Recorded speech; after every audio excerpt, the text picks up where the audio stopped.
But my beats, they are hard.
All right. Hello. Good evening. Welcome to another live episode of the BCSN SportsWrap. Bryan Fulford here, solo for a little while, without my good friend AD Drew, who is busy on assignment handling business as he saves college athletic departments around the South, doing what he does best.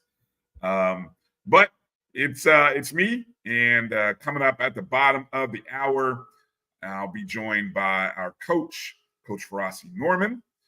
And then coming up in hour number 2, good friend Charles Edmond will be joining, and Charles and I will chop it up as we get ready, as we sort of break down the SWAC among other conferences, but also on the eve of basketball. The 2024-25 basketball season begins on Monday, and for basketball hoop heads like myself, looking forward to it. I'm actually looking forward to the season. Many of you, you're probably ready for basketball, or at least you should be, because your football teams have stunk it up and they've let you down. You had hope and dreams back in September, quickly realized in October that those dreams were fading away.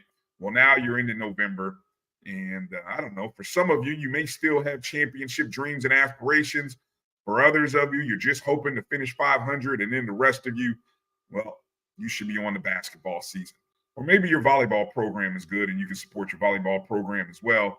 But either way, with the start of basketball season starting next week, looking forward to it. So we'll get into the Week 10 recap, and then Coach and I will get into some things. And obviously, we are. Let me see. Today's Sunday, Monday, Tuesday. We are 48 hours away, 2 days away from Election Tuesday, where your vote counts.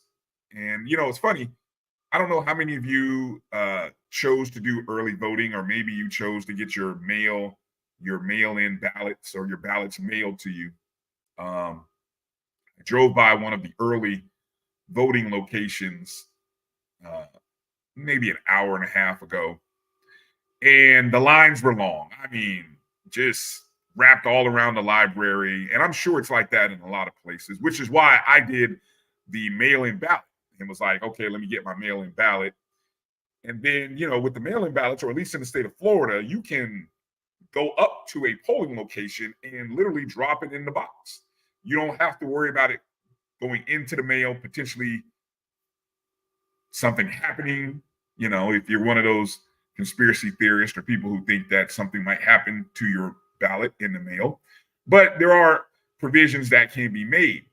And so I went there with the express intent of doing that, and then realized, looking at the time, I'm like, I'm just going to have to save it for Tuesday. So although it gives me a little more time to kind of go through my ballot, and again, maybe do a little more research on the advertisements, because not only are you voting for, as much as our general national election is important, and regardless of who you vote for, go vote. But you also really need to pay attention to those local votes. I'm sure there's probably a U.S. Senate seat, maybe a U.S. congressional seat, maybe even some state representative seats, maybe even some local county official seats that are important. And I think all those deserve to be measured with the same gravity that we are putting on our national election. And so, as much as the national election, Harris, Trump, it's equally important to really pay attention to those local elections and maybe do a little more than just voting across a party platform. Obviously, hey, if you're a party person, then great.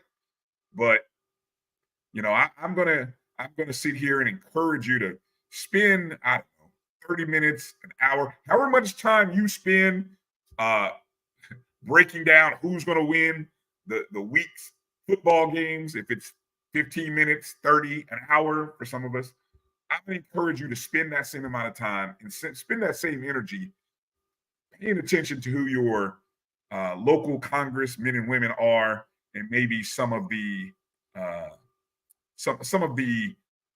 decisions, especially some of those amendments. And I mean, there's a lot of stuff that's happening. So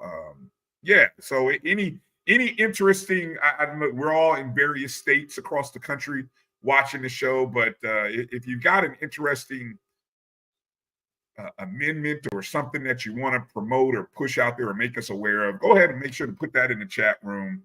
Again, your own opinion. I don't know from your various states what's there's amendment this and amendment number this, and so a lot of different amendments in different states. But if you want to make mention of something, please feel free to go ahead and do that, and I'll put that up in the chat as we go through here. I've got an interesting segment that I am going to do where I think as we are in the first week of November, I found two interesting races for player of the year and coach of the year. And I'm curious who you guys would vote for. I think there are two clear-cut candidates for HBCU football player of the year. You tell me if I'm right or wrong with my selections. And then when it gets to HBCU coach of the year, I found three very interesting candidates that should strongly be considered for HBCU coach of the year, HBCU football coach of the year. And that's across divisions. So I didn't really break this down per divisions. So obviously, if you want to do that, obviously SWAC, MEAC, SIAC, CIAA, you can do that as well. Again, good to see you, Coach. Thanks for checking in. Karen Griffin, thank you as well. Checking in from the West Coast. Obviously, we'll be paying attention very late into the night on Tuesday as we wait to see what the election results are from the West Coast, especially in California and even Nevada. Two very important states, I think, in this election. Good to see you, Tamara T. I hope you have recovered well from homecoming. I hope it didn't wear you down too much, and that you still got some energy, and more importantly, that you got your voice. Cedric Walker. Yes. My tease earlier in this morning on Dr. Cavill's show. As you saw, Dr. Cavill released his top 7 in the major division. The votes kind of came out. 6 votes for Jackson State in first place, 4 votes for South Carolina State, 1 vote for North Carolina Central, which again, I have no idea what that voter was doing. But in terms of total points, Jackson State in his poll was 1 point higher than South Carolina State, and they had 2 first place votes. So as I expressed, I actually voted for South Carolina State, number 1. And it has nothing to do with my like or dislike of Jackson State, but I'm using the, yes, it is a weekly, bi-weekly poll, but all games matter. And so later on in the show, I will break down my reasoning for South Carolina State being voted number 1.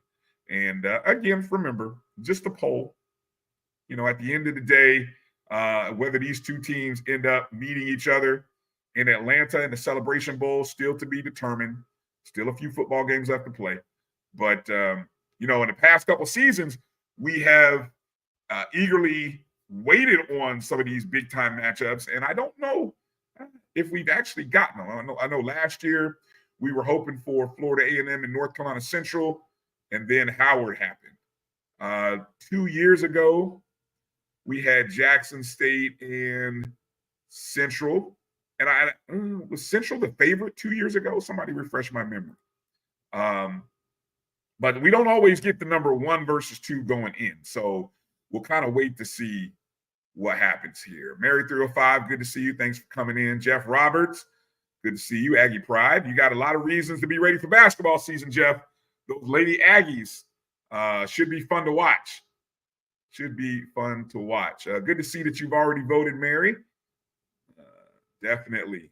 Israel Carey, thanks for coming in. Yes, that great reminder. I hope you recovered from homecoming as well. No, Edwin, the Colts played tonight. We were flexed into the Sunday night game. Would you believe that? For some reason, 2 weeks ago, the Colts were flexed into the Sunday night matchup against the Minnesota Vikings. So that's who we played tonight. And it just so happens that, thankfully, I'm saying thankfully, but the Colts benched Anthony Richardson. I disagree with the whole thing about doing it for the whole season, but now we get Joe Flacco. So I think we'll have a little more competency at the quarterback position, and so it'll be fun to watch tonight. I think it'll be fun to watch. Good to see California has similar rules or laws related to early voting. Definitely appreciate everybody with the sentiments of reminding everybody to vote. What bias? My vote is purely based on data, Edwin. I don't know what you're talking about. I have done the numbers. I have looked at the data, and I will give only data. Just the facts. Just the facts, sir. Just the facts. All right. Good to see you, HBCU Legends. Kyle T. Mosley checking in. Good to see you. Thank you. Let's see. Sonic Boom, C98, Memphis in the house. I don't know what you're talking about, Israel. I'm telling you, nothing but the data.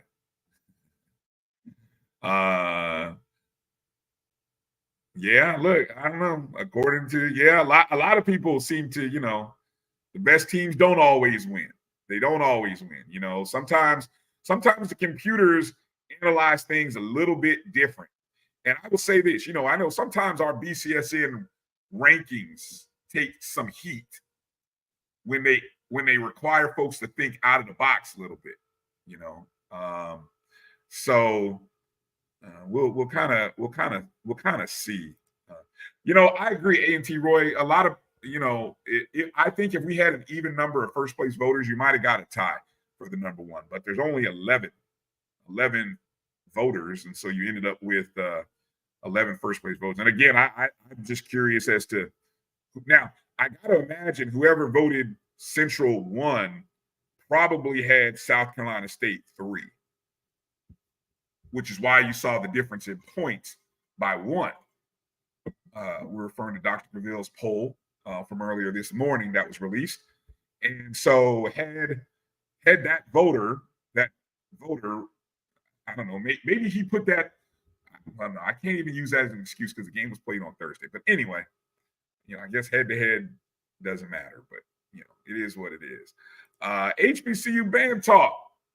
I'll actually say props to the Wildcats getting their first win at home over Grambling.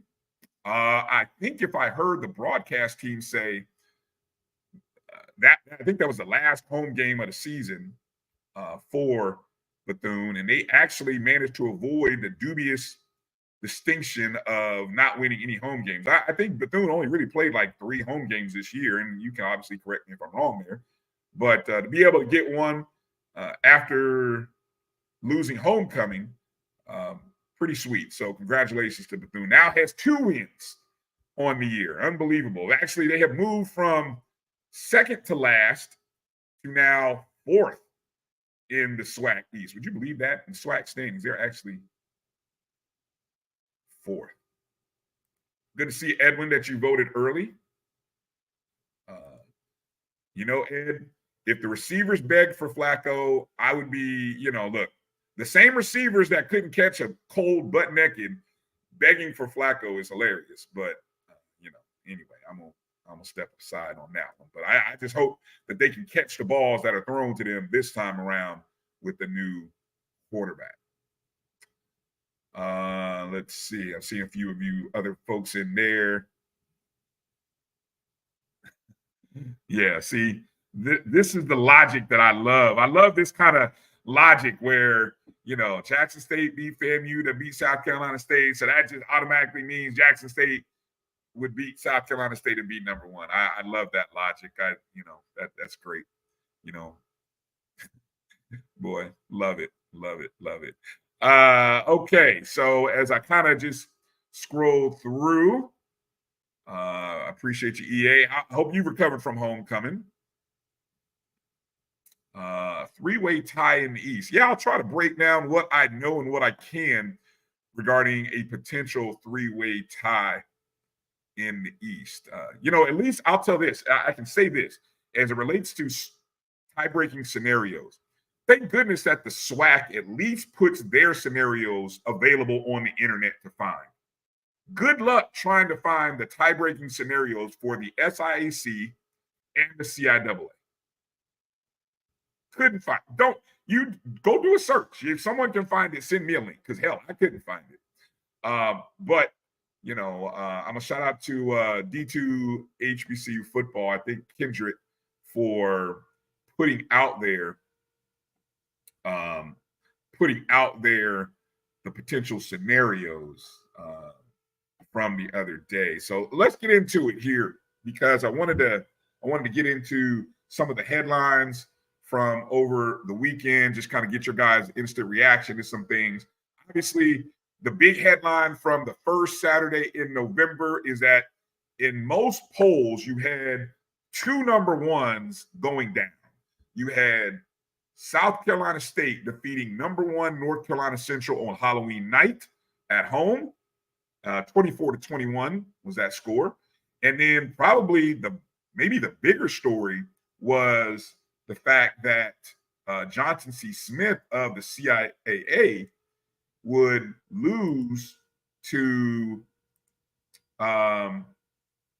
Fayetteville State by a score of 27-0. I mean, damn, 27-0. Talk about a dominating performance by Fayetteville. A Fayetteville team that is just suffered a loss to Shaw the week before. And that loss was the first time that they lost to Shaw since 2013. Of course, ever since this remodeled configuration or where they did away with the South divisions this year, Fayetteville State has really taken some games on the chin this year. Looking at the standings, Fayetteville State is 3-3, 4-4 on the season. And this is a team that had been to the CIAA championship game for 6 consecutive seasons, dominating the South Division. But in a strange year, in a year that the CIAA moves away from divisions for the first time since, decades. I don't know. I'd love somebody out there might know the exact number. It was a year that saw the rise of Winston-Salem State, saw the rise of Johnson C. Smith, saw Shaw be more competitive, and how about this? Even Livingstone. So everybody in the Old South pretty much rose or raised up this year. So it's a much more competitive Southern Division for Fayetteville State this year. And then to kind of combine things for Fayetteville State in terms of how challenging this season is, they had to play Virginia State, which they lost that contest. And then, of course, as mentioned, they lost to Livingstone, a team that they had been beating for years. You lose to Shaw. So to finally turn around and get a win at Johnson C. Smith That's huge. 27-0 dominating performance. And then they'll take on Winston-Salem State next week. But a chance to finish over 500. So Johnson C. Smith is the story that will kind of turn our attention and focus to. As it relates to that Halloween night game, South Carolina State, North Carolina Central 24-21. Going back and watching that game, I mean,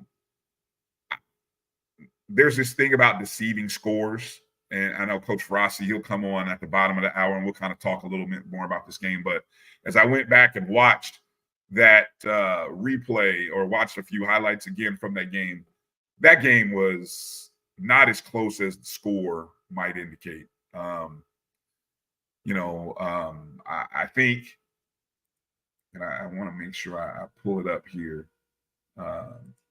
There were two big plays in the fourth quarter for North Carolina Central that got them back into that ball game.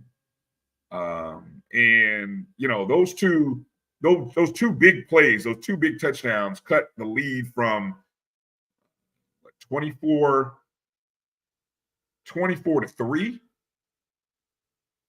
Let me make sure let me pull it up here. I pull up that box score. I think it was 24-7, excuse me. It was 24-7 at one point. So two touchdowns.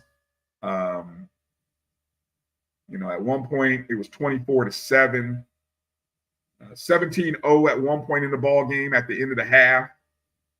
And then Jamari Taylor had a 36-yard touchdown run in the third quarter for North Carolina Central's first score.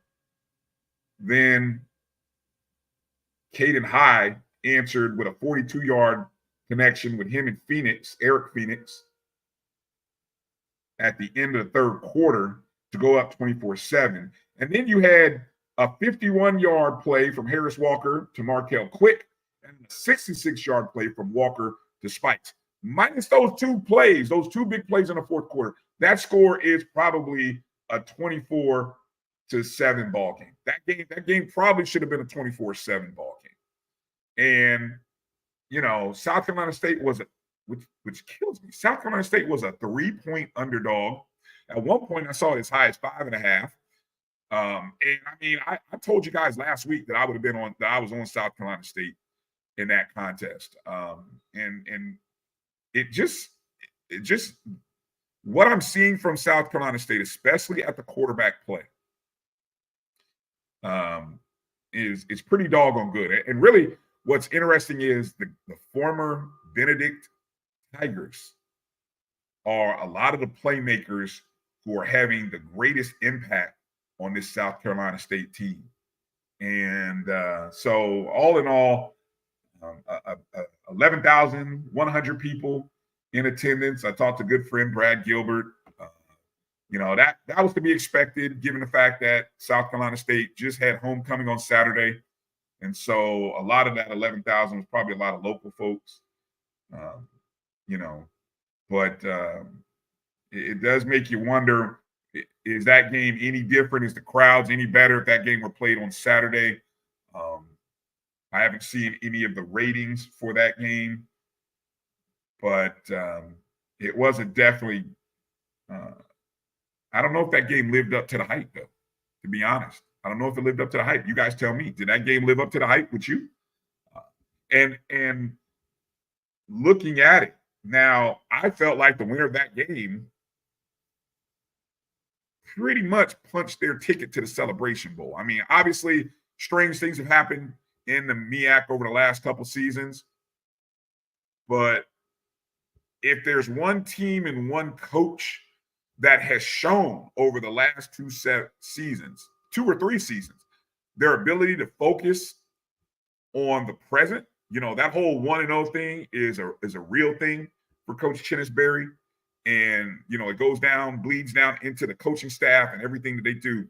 I don't know if this is a team that's going to look ahead. And so they're going up to Howard this weekend. And I don't know if they're I don't know if there's an opportunity for them to stumble there. But you got to play the games out. Central has already played 3 games in the conference, so they just have 2 remaining. South Carolina State has 3 remaining games. And the one thing about South Carolina State's schedule now, they're unlike some other schools this season that have played a 12-game schedule. South Carolina State has only played, they will only play 11 games. So they played 8 of 11 so far. So final 3 games coming up. And so we'll talk. Central has, let me see. Yeah, Central's played 9 games. They're 6-3, 2-1. So they only have 2 games remaining on their schedule. Yeah, 11,000 fans is, hey, look, I mean, on a Thursday night, not bad.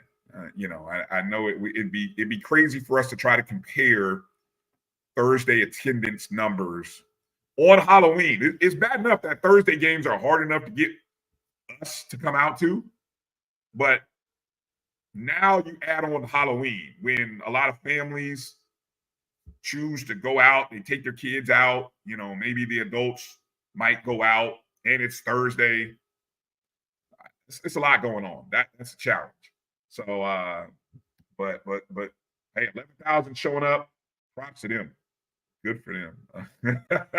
I don't know. Look, I don't know what's in Orangeburg. I'm not going to besmirch Orangeburg like that. I don't know who's out trick-or-treating in Orangeburg, but somebody was. Somebody is, Somebody is. Somebody might be. South Carolina State, in terms of the yardage and controlling, when I say that they controlled this ball game, first downs, 29-11. Total rushing yards, net rushing yards, 146-58. Passing yards, 321-210. Total yards, 467-268.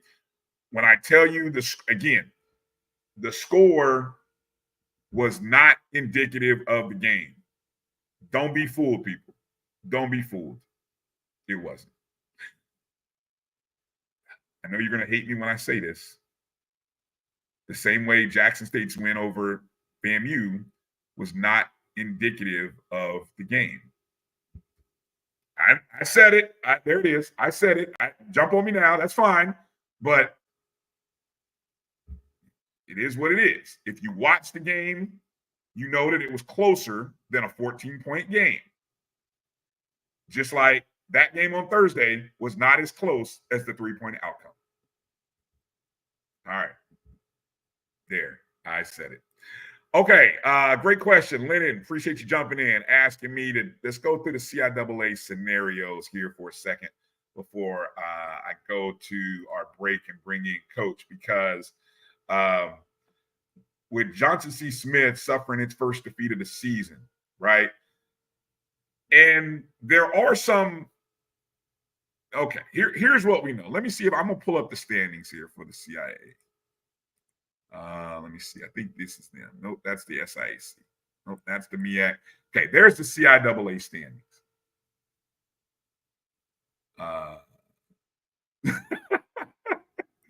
No, Edmond. No, I'm a lover, not a fighter. Not starting any fights. Okay, so here we go.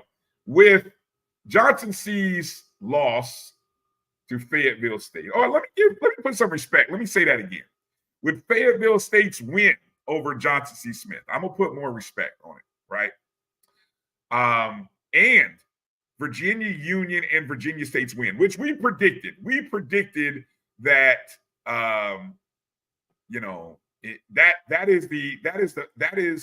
we knew that would happen. I don't think we knew that it would be a 91-0 win for Union and a 55-0 win. I mean, we knew they'd be wins, so we knew it was going to come down to the next scenario. So here's what we got. There's the standings right there. Virginia Union now sits in first place, 6-0. Johnson C, 5-1. Virginia State, 5-1. And there you go. Winston-Salem State, Livingstone, Shaw, Fayetteville State. It really is down to a 3-team race. Okay. So, well, hold on. Let me talk this through.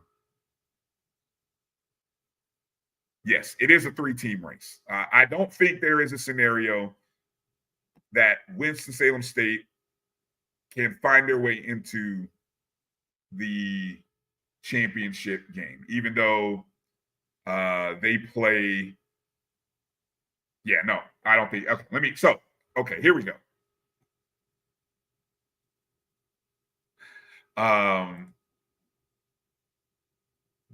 Virginia State versus Virginia Union. Virginia Union versus Virginia State. Virginia Union wins, they're in, flat out. Okay, that's the one thing we do know. They will win. They will be unbeaten at 7-0. Virginia State will have 2 losses. Okay. Now, what that means, though, is for Johnson C. Smith. Johnson C. Smith's also sort of they still control their own destiny. If Johnson C. Smith wins, they will be in from the simple standpoint that they have a head-to-head win over Virginia State. So let's just say Johnson C. Smith and Virginia State win. If both teams win, that means Union will have a loss, Johnson C. Smith will have a loss, Virginia State will have a loss. Well, Johnson C. Smith would instantly get one of the 2 spots because they would have beaten Virginia State. That also means that Virginia State will get in because they too will have a head-to-head victory over Virginia Union. Now, if you recall in the year, Johnson C. Smith beat Virginia Union very early in the year, but that game did not count because of the reformatted scheduling due to St. Augustine not being in or playing this season. That matchup, which originally should have been a conference game, ended up not counting. So that's why you see Virginia Union still unbeaten in conference play, even though one of their 2 losses this season is to Johnson C. Smith. So again, there's the one scenario. Scenario A, Virginia Union wins, they're in. If Johnson C. Smith wins, they are in. Virginia State wins along with Johnson C. Smith winning. You have a championship game between Virginia State and Virginia Union. Now, the last scenario is the one I think is most interesting. If Virginia State wins, meaning they beaten Union, and Livingstone, if Livingstone defeats Johnson C. Smith in the Commemorative Classic, which the Commemorative Classic, I got to go through the data and find out when's the last time that game was played between 2 teams who were 500 or better. I think it's been a long, long time. But if Livingstone pulls the shocker and defeats Johnson C. Smith, then you will get a rematch of Virginia State and Virginia Union. Again, that's based on what? Virginia State winning. If Virginia, here's one more scenario I just thought of. If Virginia Union wins and Johnson C. Smith loses, now you get, and this might be the opportunity for Winston-Salem State. I'll have to go in and check. Now you're going to have a situation where not only will Livingstone have, and I got to double check my stats here. I'm looking at something. Does Livingstone have 4 conference wins? Because you could essentially have Johnson C., Virginia State, Winston-Salem, and Livingstone all with 2 losses. Now, that would be Drew's chaos scenario. Yes, there you go. Thank you, Drew. Mr. Chaos himself has checked in. So if Johnson C. and Virginia State lose, Livingstone and Winston-Salem State win, you have 4 teams tied at 5-2. And that's where I said it's a shame that the CIAA does not have their tie-breaking scenarios posted on the website for us to view. I'm sure it will come out. Hopefully. I don't know.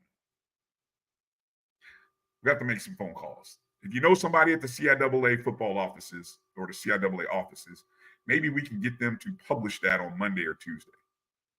But so those are your scenarios, Lennon, for the CIAA. Fascinating. And again, I'll echo what Drew said. Fascinating what could happen when you get rid of divisions. Just fascinating. That's all. That's all I'm gonna say. Say what you want. Just fascinating. All right. Let me hit my first break because here comes Coach Farasi Norman coming up on the other side, and we'll chop it up for a few and kind of talk about what we saw in the Central South Carolina State game, and Coach had his eyes on a few other games as well. And then in hour 2, Charles Edmond joins the show, and we'll break down some other things in the SWAC. We'll talk a little bit about the start of the basketball season, which begins on Monday, less than 24 hours away from the start of the college basketball season for our FC. Well, I want to call them FCS, but our Division I teams in the MEAC, SWAC, OVC, CIAA, as well as various Division II schools are actually starting their season as well this upcoming week. So basketball season is about to tip off, folks. Time to get ready for it. For those of you, especially whose football team is ready to go on vacation and shut the lights out in the locker room. Stay tuned. We'll be back in just a moment. You're watching the BCSN Sports Wrap right here on the Black College Sports Network. If you think all pads are exactly the same, think again. This is Always Ultra Thins reinvented with the Always Triple Protection System. This pad wicks gushes 90% faster, absorbs even more so you can feel dry, and locks odors in. Rethink your pad for up to 100% leak-free and odor-free comfort with the totally reinvented Always Ultra Thins. This is always like never before. The Cuvée Group is a Florida-based marketing and training consulting firm. We help businesses communicate to their target audience and engage them in conversation. We also help to expand their audiences, which will ultimately result in growth for those organizations. In addition to being a certified constant contact specialist, my colleagues and I are also certified in John Maxwell Leadership Principles. We use these proven principles to conduct workshops, training, and private coaching sessions for individuals and companies looking to take things to the next level. Contact us to schedule a free consultation. Issues today, don't delay, call Cuvée. Nope. Nope. Come on, him? Ooh, I like him.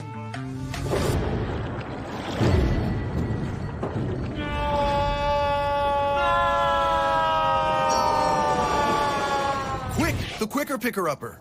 Bounty picks up messages quicker, and each sheet is 2 times more absorbent so you can use less. He's an 8. He's a 9. Bounty, the quicker picker-upper. This is Bryan Fulford. AD Drew and I are co-hosts of the BCSN Sports Wrap. We talk about all things related to HBCU athletics. From the games, teams, coaches, and fan interest stories, we cover it all. You can find our shows on Facebook at BCSN Sports Wrap, YouTube at MyJBN Online, and everywhere you listen to podcasts like Anchor, Spotify, Google, and Apple Podcasts. You can also find the show on the Jericho Broadcast Network's app. Make sure to download. We look forward to you joining the conversation and being a part of the show.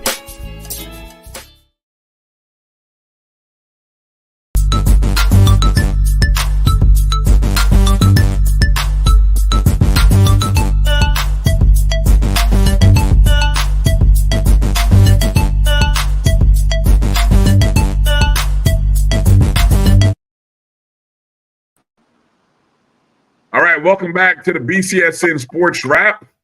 Bryan Fulford here, and joining me now, Coach Farasi Norman, for our normal, regular Sunday appearance. Coach, how you doing tonight?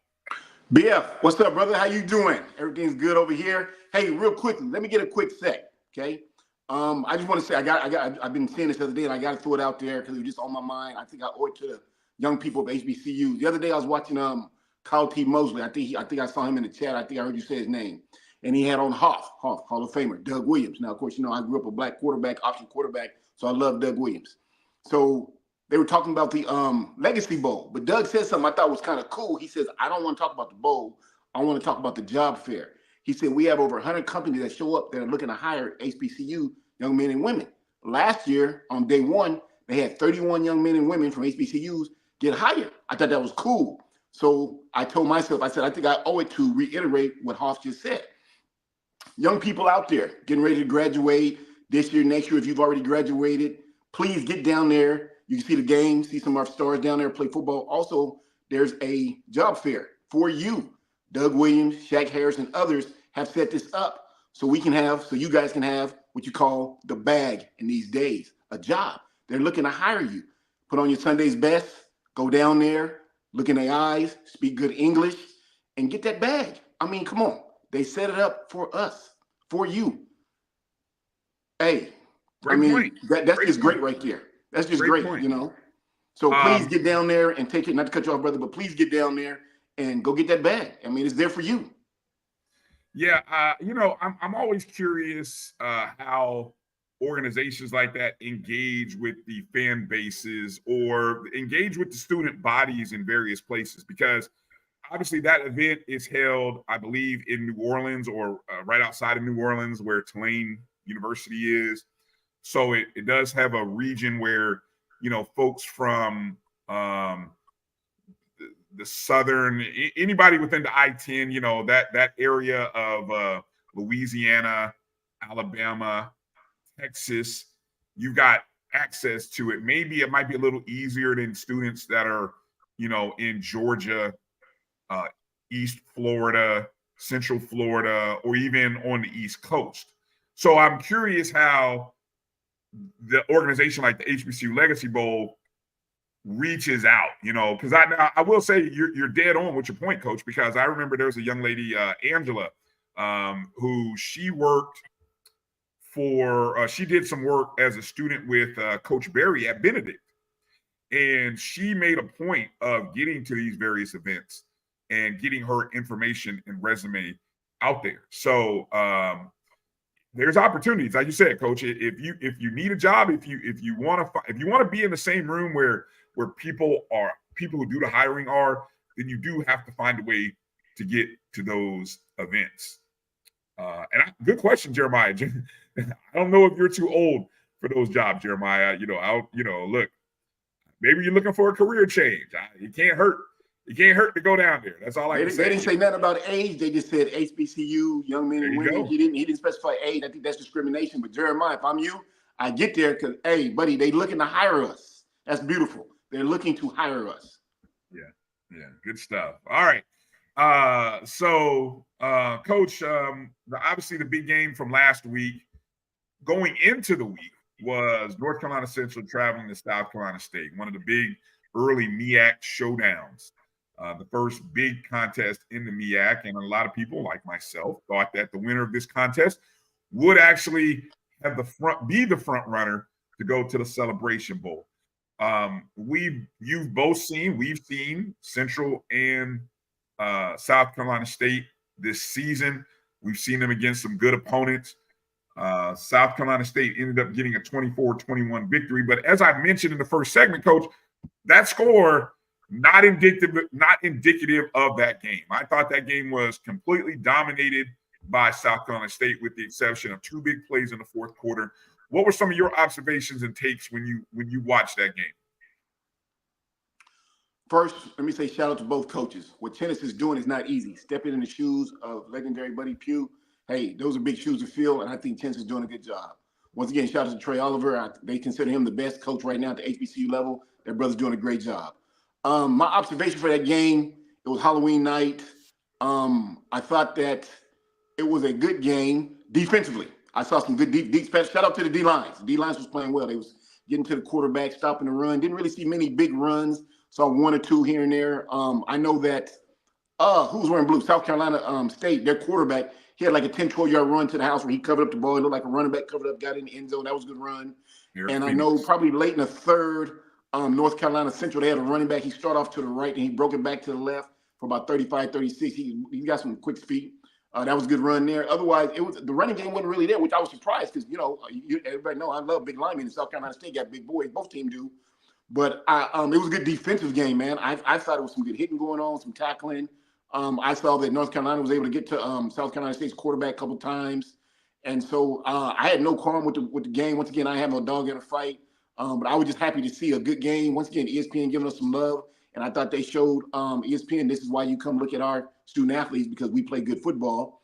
Kind of disappointed in the crowd, but then again, understand the day. You know, there were some people there. I was expecting more, but then again, Halloween, you know, if I'm a little kid, I don't really want to go see a game, mom and dad. I want to go trick or treat, get them candies.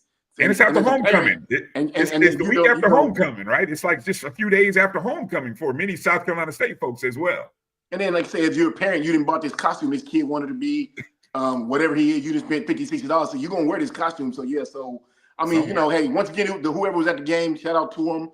I enjoyed the game. You know, I don't really know which team will represent because I mean it's still wide open, isn't it? There's not a lot to say. Oh, this team's gonna South Carolina represent or North Carolina. It's still open, isn't it? Correct? Well, I mean, when I look at the MEAC standings right there, I mean, you see the standings. There's only 5 conference games that everybody's playing. Yeah. So if South Carolina State, look, I'd like to think South Carolina State has, with 3 games to play, they really need to win 2. Now, the question is, you know, you play everybody. So who you lose to matters. That's why this matchup against Howard is important. Because if South Carolina State wins this game, I think they knock Howard out of the race for essential purposes, I think. Because that puts South Carolina State in the driver's seat to control their destiny with 2 games to play in conference. So, but yeah, I mean, look, stranger things could happen. I mean, the team who has 1 loss could win 3 in a row. So it's not over.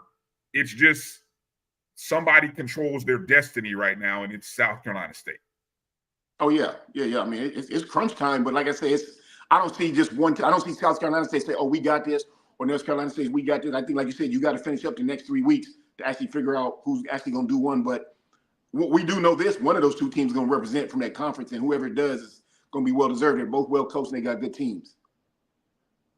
Yeah.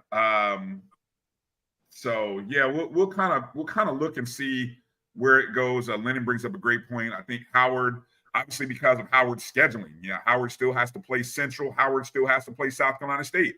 So Howard has, and I think Howard plays Morgan. So Howard, I haven't seen anything from Howard that would lead me to believe that they're going to win 3 in a row. Yeah, I'm with you. But I mean, Coach, we've seen stranger things happen in football, right? I mean, all of a sudden, we saw one this weekend in the SWAC. I'm still devastated. Which game is that you're referring to? Which game is that? Bethune-Grambling. Remember, I told you. Remember at the you testified.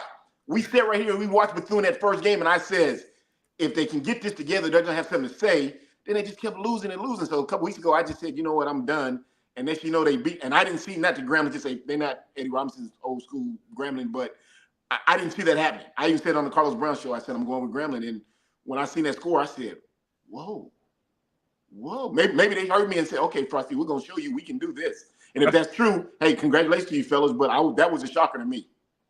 Yeah, I think what we've seen though, and now I do know for a fact that Miles Crawley did go out of that ball game for Grambling. I don't know how early in that contest because Del J. Bailey pretty much took the majority of the snaps. He was 18 to 33, threw 2 interceptions, was sacked once. The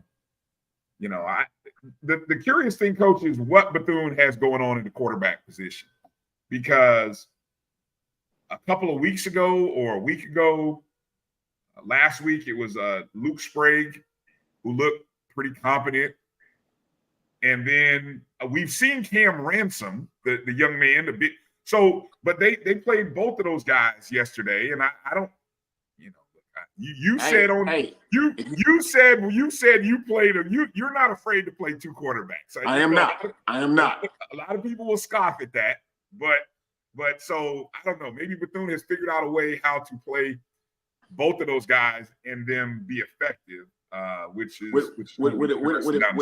several games left on the board. If it's going to take 2 to get some W's, if I'm with Bethune, I'm playing them both because I'm not going to put no more eggs in their basket. They've upset me for the season, but that's them, not me. But I'm just saying, I was just surprised that they pulled it up. I thought Graham would go down there, smack around a little bit, especially after what happened the week before with the fiasco with Mickey Joseph and the finding and everything like that. I figured he'd have his team ready to go. I'm not saying he didn't, but I didn't see Bethune winning. I really, really didn't. But you know, once again, back to South Carolina, North Carolina, Bryan. I'm not trying to change the subject, but that was a good game. And once again, I was just happy. As once again, I say it every week, as an HBCU, you got to be proud of it, because I remember we didn't get televised football games, and then as we did, we get one. And now it seems like every other week or every week we're getting 2 or 3, and ESPN Plus is just doing a great job for us. So I want to say, hey, shout out to ESPN for recognizing the kind of talent that we put on the field. We can play with anybody. We just need opportunity. Oh, be careful about that, Coach. You know that the television rights mafia will jump down on. They'll blow your timeline up if you show too much praise for ESPN Plus. All of a sudden, they're like, "Oh, Coach, don't praise ESPN Plus. They're robbing us." You know, I'm just warning you now. I'm warning you now. Just be careful. I appreciate the warning, brother. Appreciate the warning. I'm just warning you. Be careful. Let me. I had a thought there regarding the Grambling and Bethune. It was regarding Grambling. We talked about the little controversy there regarding Coach Joseph, his criticism of officials during the Monday press conference. Now, I'm not going to ask you to step into Mickey Joseph's shoes, but when you make public comments like that on a Monday, 48 hours after the game, you know what I'm saying? It's like, you know that you can't get away with that and not be fined. I mean, there's no level of athletics where you can get away with that and not receive some sort of slap on the wrist, whether it be financial or something else, right? I'm not asking you to go in his shoes, but speculate as wildly as you want. What benefit does that have in making those comments? And then does it become a distraction? I don't know if it did or not on Saturday, because look, Monday to Saturday is a long week, but could it become a distraction? I don't think it's a distraction, BF. One, like I said the other day on Carlos Brown's show when I was debating with Mr. Wheeler, and I love him. Good job. Shout out to that brother. I was saying what it does, it shows your team that you fight for them. You know, because we as coaches, we ask our players to go to practice, go to class, hit the weights, go to study hall, come to practice, do everything to get ready for Saturday. So we're asking a lot from you. So on game day, if this referee's not treating us as a team the way we need to be treated, you look at coach and you say, are you just going to let him flag us? Are we just going to give this away? You're not going to fight for us? So Mickey did what Mickey had to do. He's the head coach of that team. He fought for that team, not that team, but just that university. I mean, Grambling, no matter what happens, they're still Grambling. When you think of HBCU football, you can't stop without thinking of Grambling because of what Eddie Robinson did. So I was on Mickey's side. I mean, I agreed. Now, and then I know they said, well, sometimes you got to keep your outburst to yourself. When you're frustrated and you're hot, how do you do that? When you're frustrated and you're hot, how do you do that? So once again, I was never upset with Mickey. I will say this real quickly, and me and my boy AD Drew, we talked about this. I don't talk to the refs. I take the refs' hands at the beginning of games, and I tell my players and coaches, don't say nothing to the refs unless it's flagrant. If it's flagrant, let me speak to the refs. Other than that, I don't speak to referees because, like I say, referees are human, and they can hold a grudge. Me and you could be getting ready to judge the championship game, and this Coach Norman just said, hey, Bryan, I need a favor. What's up, Farasi? Hey, you see something out there, I need you to call it. Where's the championship game? Hey, man, just call it for me. Okay. And then it's 2021, they going in, flag, offside. I could be different in the game because you made me mad earlier, coach. So I don't speak to coaches. But I'm not upset with Mickey Joseph. No, I don't think that's bias or carrying on. I think that his team probably respects him more because he did fight them and got fined. I mean, the man's got a family, so that $5,000 is going to hurt. I know it hurt me. I can't speak for him, but it hurt me. So, the fact that he got the fine and he said, I'll pay it. That if I'm playing for Mickey Joseph, I like my coach even more because he fought for me and he got fined and he paid it. So like, hey, fella, this is what I do for you. What are you gonna do for me? Or you see what we did for you, coach? Look, hey, I was just gonna say that. Hey, they just went out and lost on the road, so I don't know what they did. So it sounds great. Hey, if I'm Mickey Joseph, I'm passing around the kids. I want my money back. I'm out here fighting for y'all, and y'all get me beat. This is what y'all gave me? Yeah, I might be saying the same thing, boy. It might, woo. But yeah, Grambling falls to, hold on. I had the standings here, and I'm going to pull up the SWAC standings here from the SWAC West. In the SWAC West standings, I never thought I would look up here at the midway point and see, well, just a little past the midway point, and see Grambling at 1-4. Careful. Is Arkansas Pine Bluff above Grambling? Is that what I'm looking at? Yes, you're reading that correct. Yes, Coach. You've got Arkansas, Pine Bluff, Texas Southern, and Prairie View sitting above Grambling. I didn't see that coming. Didn't No, see sir. that coming. No, sir. I did not. I did not see that one Yeah. either. Yeah. So, interesting. All right. Let's go to another game that you had, and one of your favorite quarterbacks. You know, I know how at one point during the season you fell in love with David Wright, but I know you have a new love, a new interest. You know, your eyes wandering there, Coach. You're over Xavier Langford over at Alabama A&M. Unfortunately, at home, the Bulldogs couldn't hold off Southern as the Jaguars rebounded from a tough game at FAMU to get a win, 25-20 on the road. So, I mean, just when people were ready to write Southern off, man, Southern comes out and gets a win. What'd you see there? Once again, let me start with shout out to Terrence Graves and the way to rebound from the FAMU game. I didn't see the same run game we saw a couple weeks ago against Alcorn when they ran for 220, something like that. And I thought that he would try to come run the ball. He did try to stop the run game, but once again, and you were correct, it was one linebacker and it was one D lineman because I was watching the game. I was like, where are two linebackers? So it was a D lineman and a linebacker. They showed energy and enthusiasm. They're the heartbeat and soul of what's going on with that defense over there at Alabama A&M. But, you know, they ran the ball effectively. I want to say we talked about this on the Carlos Brown show about, I think his name is Bowden. He's one, and then T-Set. T-Set's the freshman, okay? Yeah, and remember last week I said my buddy called me. He said, hey, Coach, they had 3 receivers on, couldn't nobody get them. And I'm like, well, they got to find somebody to get these balls. Well, hey, T-Set, if I'm not mistaken, he was perfect. And I say perfect. He threw 3 tugs, no picks. He had some good runs. I mean, one time, if I'm not mistaken, I think this is the game because I got 2 or 3 games in my head.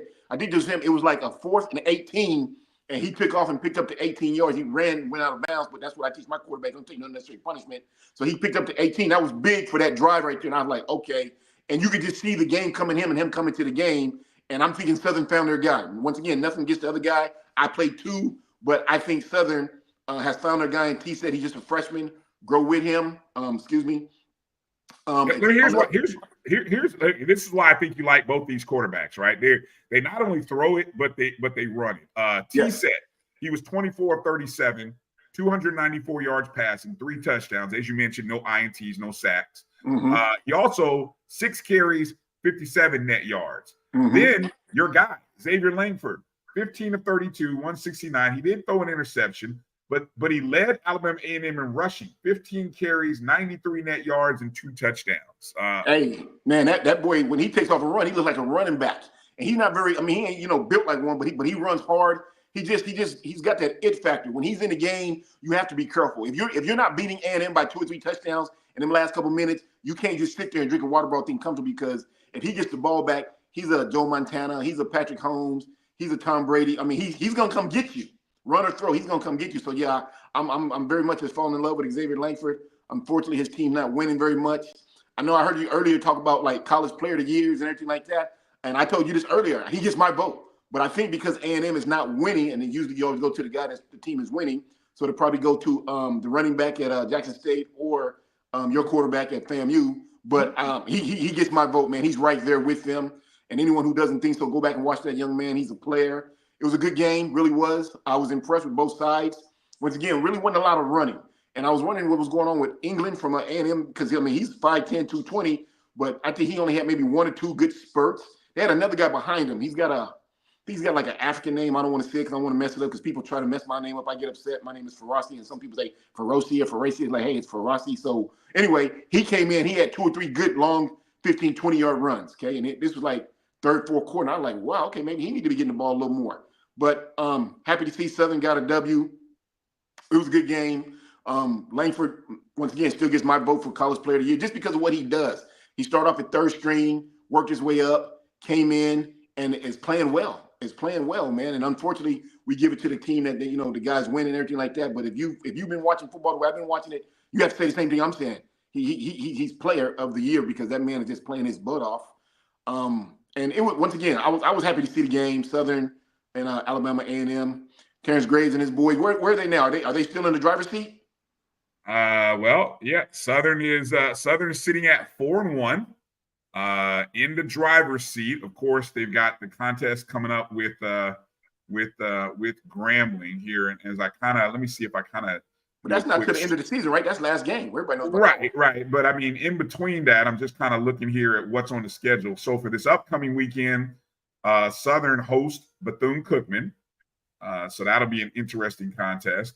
and then they host Arkansas Pine Bluff. So they got, I don't know. It is Bethune an improved team? I think just look, don't write off UAPB, don't write off Bethune. Two teams that are actually playing a little bit better. Yes. So Southern's gonna have to continue to be consistent, and so I guess that's the part that we'll have to see. Is Southern going to be consistent? I do think. Well, they found a quarterback. We know they got speedy receivers. I will say that, he was able to hit the deep ball. I was impressed with that one too. There was 1-2 receiver that was open, and he was able to hit them. So I think that Southern is finally going to be able to put it together. Still got to practice, still got to work. No one's going to lay down for you. People still want to beat you, but I think they got the T set. I think he's their guy. And earlier, yesterday, we were talking about it on the Carlos Brown show about quarterbacks, HBCU guys. And I'll say this right now: I think that we found two that we can smile. We found T set, and we found that freshman from Alabama State. Both of those guys are just freshmen. And I think by 2026, we will be proud to stand behind them and say, those are our guys. They were talking about, we don't have a Steve McNair, we don't have a Doug Williams. I'm saying, well, we got some good quarterbacks out there, but I'm saying those, and they're just freshmen. So by the time they're juniors, I truly believe that they'll be the guys that we as HBCU fans can say, those are two guys that we stand behind that we know can play with everybody. So, I mean, they're just some good football out there. And I'm got my hand up, BF. I got to get in the game, brother. With the transfer portal these days, Coach, I don't even know. Look, it'd be nice to think about 2 years down the road. I can't even think past the end of December right now. The way the portal is, it'd be nice to think that those two brothers may still be at their respective schools, but who knows? I don't think they'll leave. Only reason why I don't think they'll leave because they're hometown kids. One kid from Alabama State, he grew up 17 minutes from Legion Field, and the other kid is he's a Baton Rouge boy. So I don't see them leaving. Okay, that's me. I don't see them leaving. All right. Maybe I hope you're right. We'd love to see some longevity. All right, let me. What's on the board, Coach? I want to wrap up here with you with what you got on the board there. What play you got? What play you got for us tonight? I don't put my plays up, BF. I put up formations. You know what I'm saying? I don't put up formations. So Coach, last week I showed you my 3-5. Come on now, Coach. Yeah, last week I showed you my 3-5. This week here's my 4-2-5. My ends sit in outside the tackles in a 7. This guy's over here outside the tight end, so he's in a 9. Both tackles sit in a B's. I call it shaded B. Some guys that say 4I or 4G. Me, I keep football as simple as possible. Like I say, it's football, not physics. So as you can see, and then I got my linebackers. My linebackers sit 4 yards behind my tackles. So my linebackers spine A to quarterback to running back. Okay, you got the B gap taken care of, and we got the C gap taken care of. So you got the A, B, and C's taken care of. Your linebackers at 4 yards. Over here, we got the strong safety. To the right, we got the gorilla. I tell you, my defense is called gorilla style defense, or whatever school I'm at, lion, tiger, bear. So the mascots to the left, strong safeties to the right. Corners are 7 to 9 yards off the ball because, like I say, we never want to get beat deep. Okay, with everybody pass up these days, we'll give up the underneath stuff because we're fast enough to come up and make a tackle, but we never want to get beat deep. And no matter what defense I'm in, the free safety always sits 12 to 15 yards in the middle of the field. Flip it over. Right here, I got twins to the twins left. That's called eagle left. My base formation is eagle. And I say that because if you take this guy and flex him out right here, and imagine a bird flying and with the wings out and right here, so I called it an eagle. And so this is called eagle left, twins to the left, tight end, receiver to the right. And of course, I got my guy in a shotgun, pistol look, running back right here. Now the quarterback is 1. His number is a 1. And when we're in a single back, this guy's called a 2. We call it a 2-back. Okay, and it's 2, 4, 6, 8. 0's the center. 1, 3, 5, 7. And in our passing game, we go left to right. So we got X, Y, Z, A. Okay? So, for example, I'm going to say eagle left, gun back behind, 10, 5, 5, 10. He's got a 10, which is a deep fade. 5 is a quick slant. He's got a 5, that's a quick slant. He's got a 10. The running back didn't hear anything, so he automatically knows I blocked the quarterback's backside. So he's coming up. We check inside, make sure nothing coming. Then we go out. Now, what I can do here is I can motion my running back out. I can say eagle left, gun back behind, 2 motion right. So he's going to motion this way, okay? Or I can say eagle left, gun back behind. That's X, Y motion right. So and then whatever number he has, he takes with him. So if I say 10, 3, stay. Stay's telling him stay in and block 5. So he heard the 3. So he said, okay, I got 3. He motions over. He's right here. This guy's got the 5. 3 is a 1, 2, 3. I got to look at my pass. I'll put my pass tree up next week for you guys. It's a 10-yard out route. So whatever number he gets tagged, he's got. The running back, once again, he's right here. He's once again, he didn't hear nothing to him, so he blocks quarterback's backside.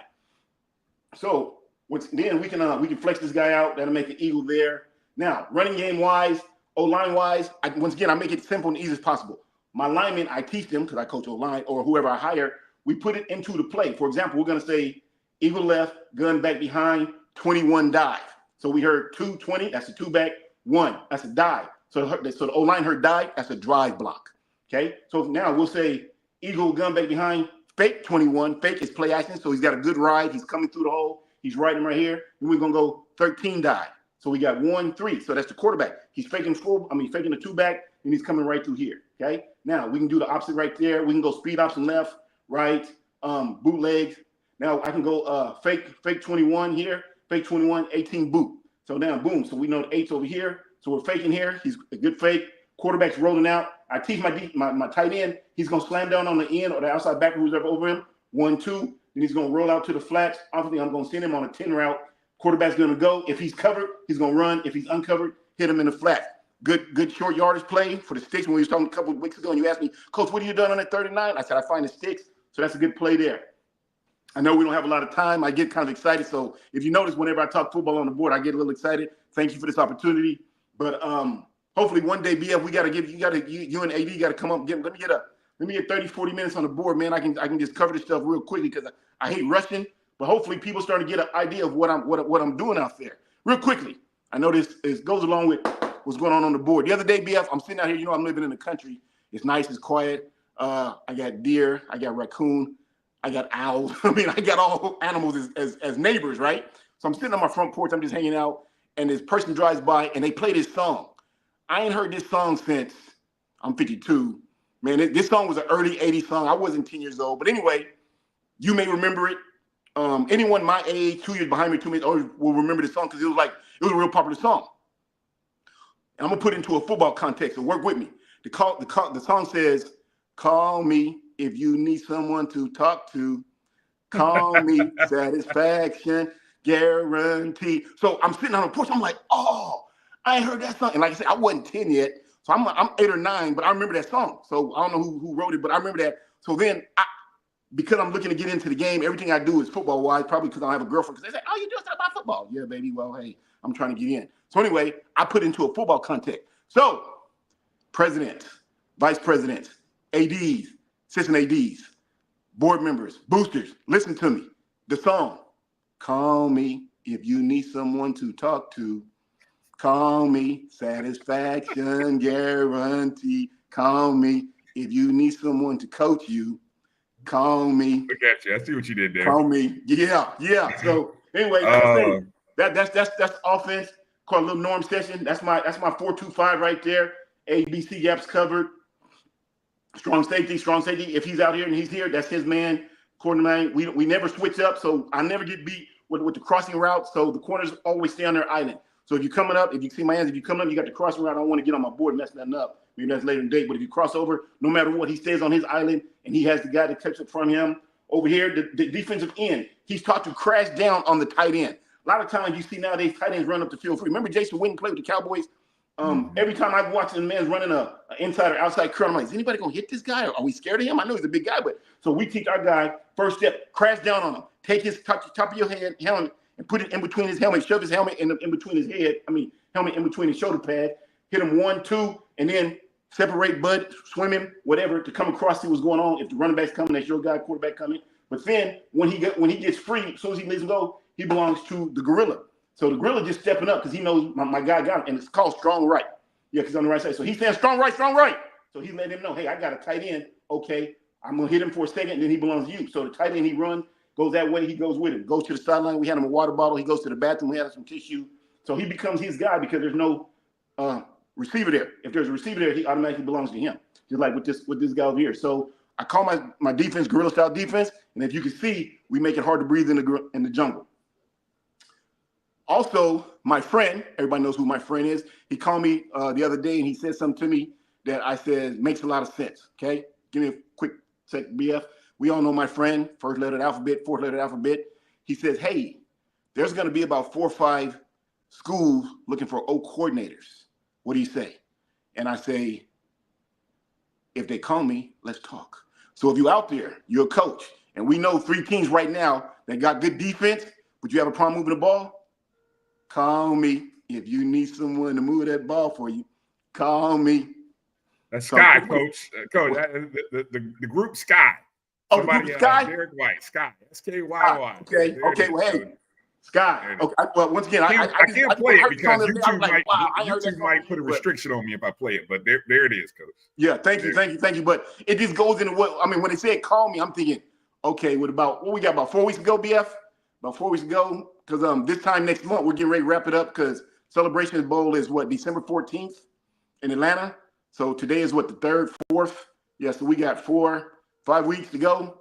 Everything like that. We know HBCUs, so I'm just, and you, the BCSN, AD, Carlos Brown, Mr. Wheeler, you guys have all done a good job of putting me out there and everything like that. And I appreciate that. Hopefully this year we can have, by the new year, we can toast our glasses and say, hey, we helped Coach Norman because of you guys. I'll never take nothing back. It's because you guys helped me. But, I just like my little board sessions. Hopefully people are starting to pick up on what I'm doing, offense, defense.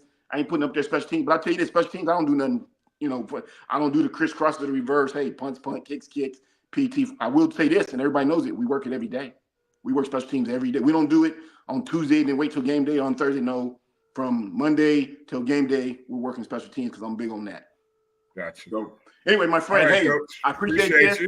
I'm going to log on because I want to see Mr. Charles Edmond. That's my guy. And you guys finished up a great show. I know my man AD in the chat. AD. And you know what I'm talking about.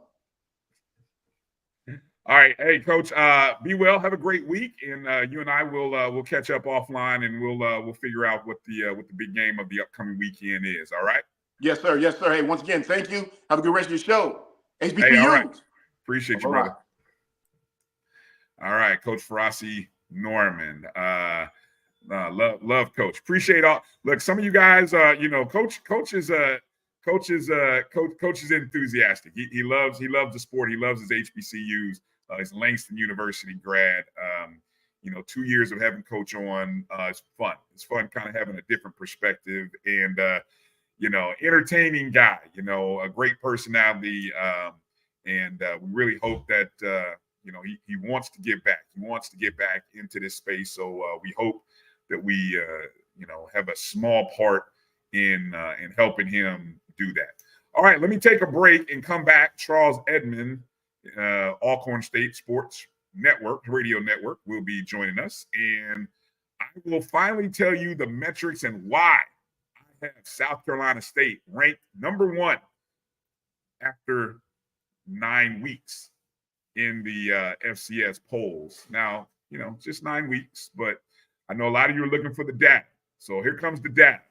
I'll give you that on the other side. You're watching the BCSN Sports Wrap right here on the Black College Sports Network. I'll be back in just a moment.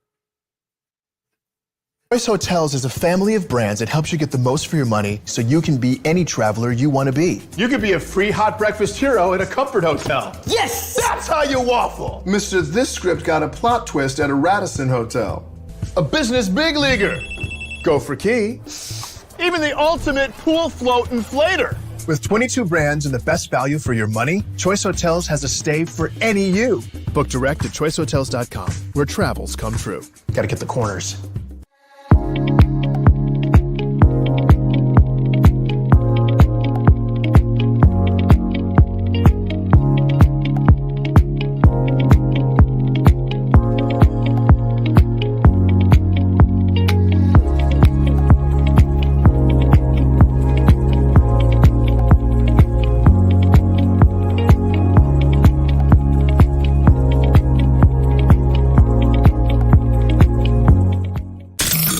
The human voice has always connected audiences with experiences. Major brands all across America have trusted Kever's voice time and time again.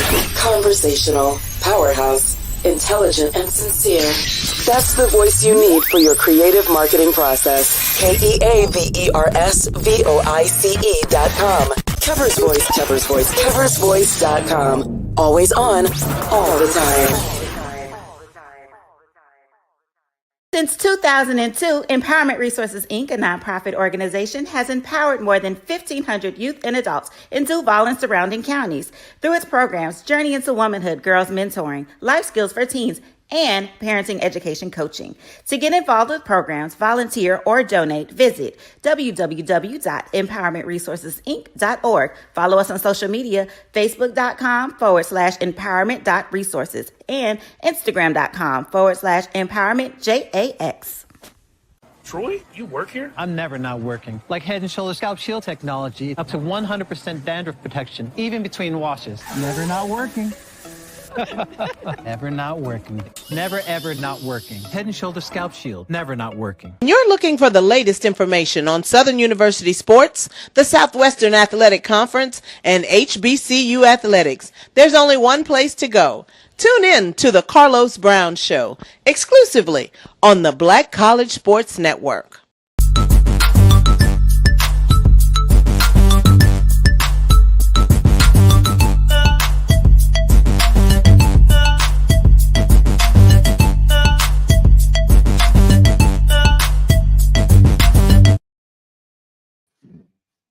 All right, welcome back to the BCSN Sports Wrap. Bryan Fulford here. Joining me right now, none other than the voice of Alcorn State Sports, Charles Edmond, live on a remote location somewhere in, where are you these days, Charles? Where is Charles? I am in Denton, Texas, home of North Texas State, and the Lady Braves will be taking on North Texas in the season opener tomorrow at 6:30. Basketball season is here. It's November. Are you excited? Are you as excited about the start of basketball season as I am?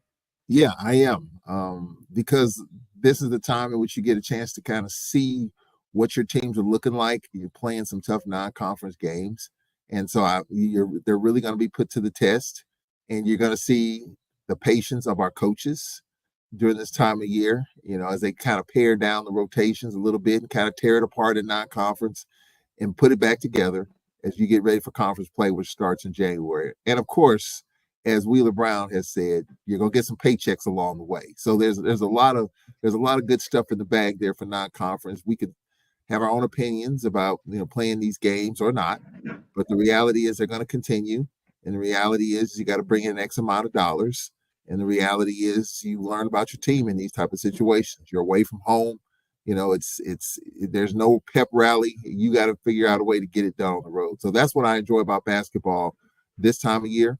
And once you get in the SWAC, you kind of have an idea of what your team's going to look like. So I got to ask the question because during this early part of the season, the non-conference for HBCUs, we know what that means. We know there's a lot of check games. And the balance that we always talk about at some point during our shows is home games. And it's been something that Dr. McClellan has talked about how we make ourselves a better conference by finding ways to strategically schedule or maybe schedule smarter while also balancing out the need to supplement revenue. So I'll ask from the Alcorn State perspective, how many home games will Brave Nation, the Braves fans get to experience before conference season starts in January? The answer to that question, two ways. If you're a fan of the Lady Braves, yes. Nate Kilbert loves to play some home games. Now, albeit it may be the College of Biblical Studies, albeit it may be Arkansas Baptist, it may be Louisiana College, whatever they're named now. I don't think they're Louisiana College anymore. But those are the type of games he gets at home. Now, I will say that he'll get maybe a Nickel State, a Southeast Louisiana, which isn't bad. So, those are the type of teams at whatever level you want to put them at. Those are the type of games that you'll get at home. And home with Southeastern Louisiana, or maybe an Arkansas State or something like that. But to answer the question on one end, for Nate Kilbert and the Lady Braves, yes. For Landon Bussey, he would like to play home games, but he understands the challenge and the charge that he's been given in terms of bringing in $600,000 or $700,000, during non-conference. And the only way you're going to do that is if you're playing on the road. The reason why we got the game the other night was because the coach of Talladega actually coached Landon Bussey when he was playing at Xavier. So that was a relationship game. And of course it made sense And it was a challenge, obviously. You know, Talladega won 23 games last year, really good NAIA program. And look, when it comes to basketball, it's an equal playing surface when it comes to 5-on-5. Some of those players that are at Talladega, at Tougaloo, at Xavier, they were at some of these SWAC schools and HBCUs, whether it was grades, whether it was just couldn't get along with the coach, wrong fit. They were good for the most part at the schools they were at. And then you land at Xavier, you land at Talladega, and you put a combination together, you put a roster together that's pretty doggone good. And I was talking with our coach, Nate Kilbert, just a little while ago. He knows some of the players on Talladega side. He says they play with his brother. And his brother's been out of school 4 years. So just think about the age of some of those players at Talladega, at Tougaloo, at Xavier. You're going up against guys 23, 24, 25 years old. And so that's another factor that we don't often talk about. But when you're going up against that, the experience, that does matter. And those teams rise up when you're playing a SWAC school because the assumption is that you're going to get your brains beat out, which most of the time, yes, but sometimes no. So those teams rise up. And, you know, we did not get it done there in that situation. But to answer your question, as far as what our philosophy is, Nate Kilbert will play some of those games. Landon Bussey might get one or two, but most likely not. And he actually enjoys playing on the road. He wants to play on the road. He wants the tough games. He wants the competition. Next week, next Saturday, is Xavier's homecoming. Yeah. I'm glad you pointed that out. University in an exhibition game. Now, they don't have football. So just think what kind of crowd is going to be in that beautiful arena. That place might be packed. I would love to see that game in person. I can't, unfortunately, because we got Texas Southern at home in football. But that's going to be some atmosphere to be a part of. That's probably a first for Xavier. And so there's going to be a lot of pictures snapped. It's going to be on social media. It's going to be all over the place. But Landon Bussey would want it no other way. He wants to challenge. He does not believe in playing cupcakes at home, but he also gets the charge of having to bring in a certain amount of money by playing all these road games. Like this week, we go to Utah and Utah State. Then we go to Tulane next Monday. I'll be there. But, you know, whether it's UAB, whether it's Mississippi State. Seattle. You guys travel and go all the way out to Seattle this year. Yeah, I mean, and they've been every year, they're going to get those West Coast games, whether it's Gonzaga, whether it's University of Seattle, other games out there on the West Coast. I mean, it's not the UCLAs, it's not the USCs, it's not the Arizonas, but those second tier quad 2 schools out there on the West Coast, they'll give you a nice payday to fly you out there. And so I think it's not the cream of the crop as far as the West Coast is concerned, but there's some solid, tough West Coast games there. But you got to bring in a certain amount of money. And I think if you talk to every AD, that's the charge that they're given. And so this is where we are. I mean, we can cuss and fuss about it all we want, but until we start filling up our football stadiums, night in and night out, game in and game out, you know, I was looking at the homecoming attendances for SWAC football. You know, I saw Jackson State's crowd yesterday at their homecoming. We got to continue to do that every week, not just homecoming, not just our rivalry games, but every game. If we do some of that, or if we do more of that, I think there will be lesser of a need to go out and get $750,000, $800,000 in basketball. But until or unless that happens, then you're going to continue to see what you're seeing. And the one thing that I think is interesting in looking at the Alcorn State schedule, I've had this thought that the right coach can recruit a certain level of players and entice them with a national schedule where you're not only traveling and playing Utah State. You mentioned that Xavier game. That I've been to Xavier when they played like Dillard. That is an amazing crowd and atmosphere at Xavier University. You have TCU, Washington in the Pacific Northwest. Then you have traveling to Maryland. I mean, Wichita State, Oklahoma, Rice. If you look, hey, you're going to be on. Hey, look, young man, you're going to be on TV at least a half a dozen times, if not more. If you call yourself a high-level talent player, look at our schedule. So the right mindset in recruiting, along with the right coaching, you can. It's not inconceivable to be the next Gonzaga. It's really not. And so I guess I don't know. That's my alternate spin to the narrative that we can't. We can. You can. You have the right. I mean, when Mark Few of Gonzaga first started down the path, he scheduled anybody anywhere. It's almost that whole Bobby Bowden thing when he was trying to build Florida State. We'll schedule you anywhere. We'll go there. Yeah. And if you recruit the right kind of players, you might be able to do it. You can get a few wins. All it takes is a few wins. I mean, look, if you come out of non-conference with let me see, I don't know what you got, 12 games there. If you can win 4 to 5 of those, you're going to be in a good spot going into conference play because you're going to prove to yourselves that, we can win the conference. And B, you're also helping the ratings of the conference. My personal problem with all of it is we don't necessarily see I'm going to say it. I don't know if we see the same emphasis and belief that we're going to go into these places and win.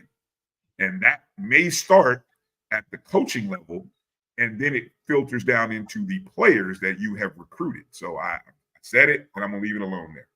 Yeah, I mean, look, Landon Bussey truly bets on himself.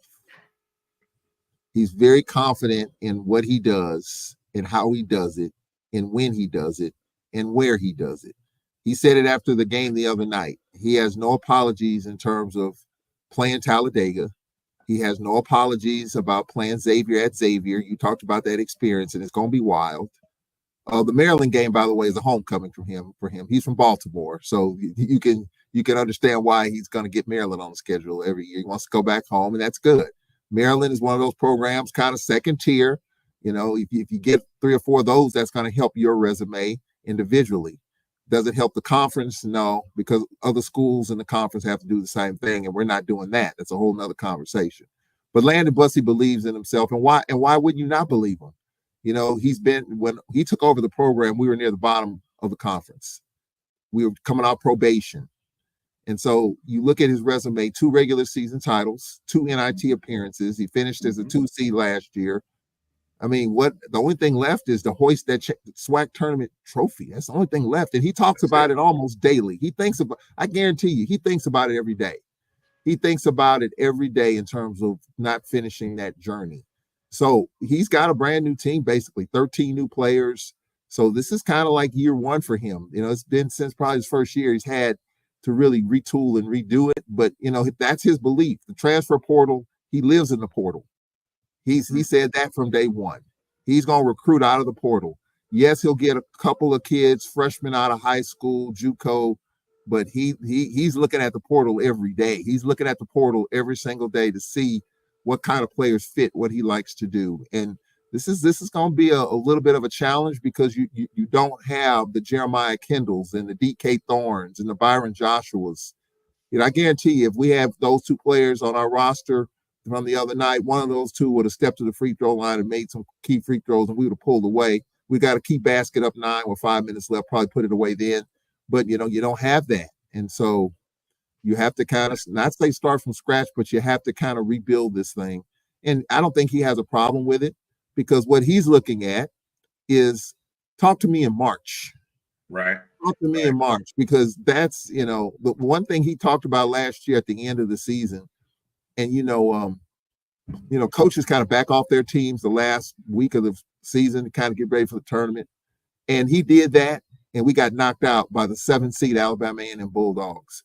I said, Coach, what would you have done differently? He said, I would have worked them harder. Yeah. Going into the tournament? Yeah, going into the tournament. I was a little soft on him because he wanted to keep him healthy, but that's a lesson learned for him.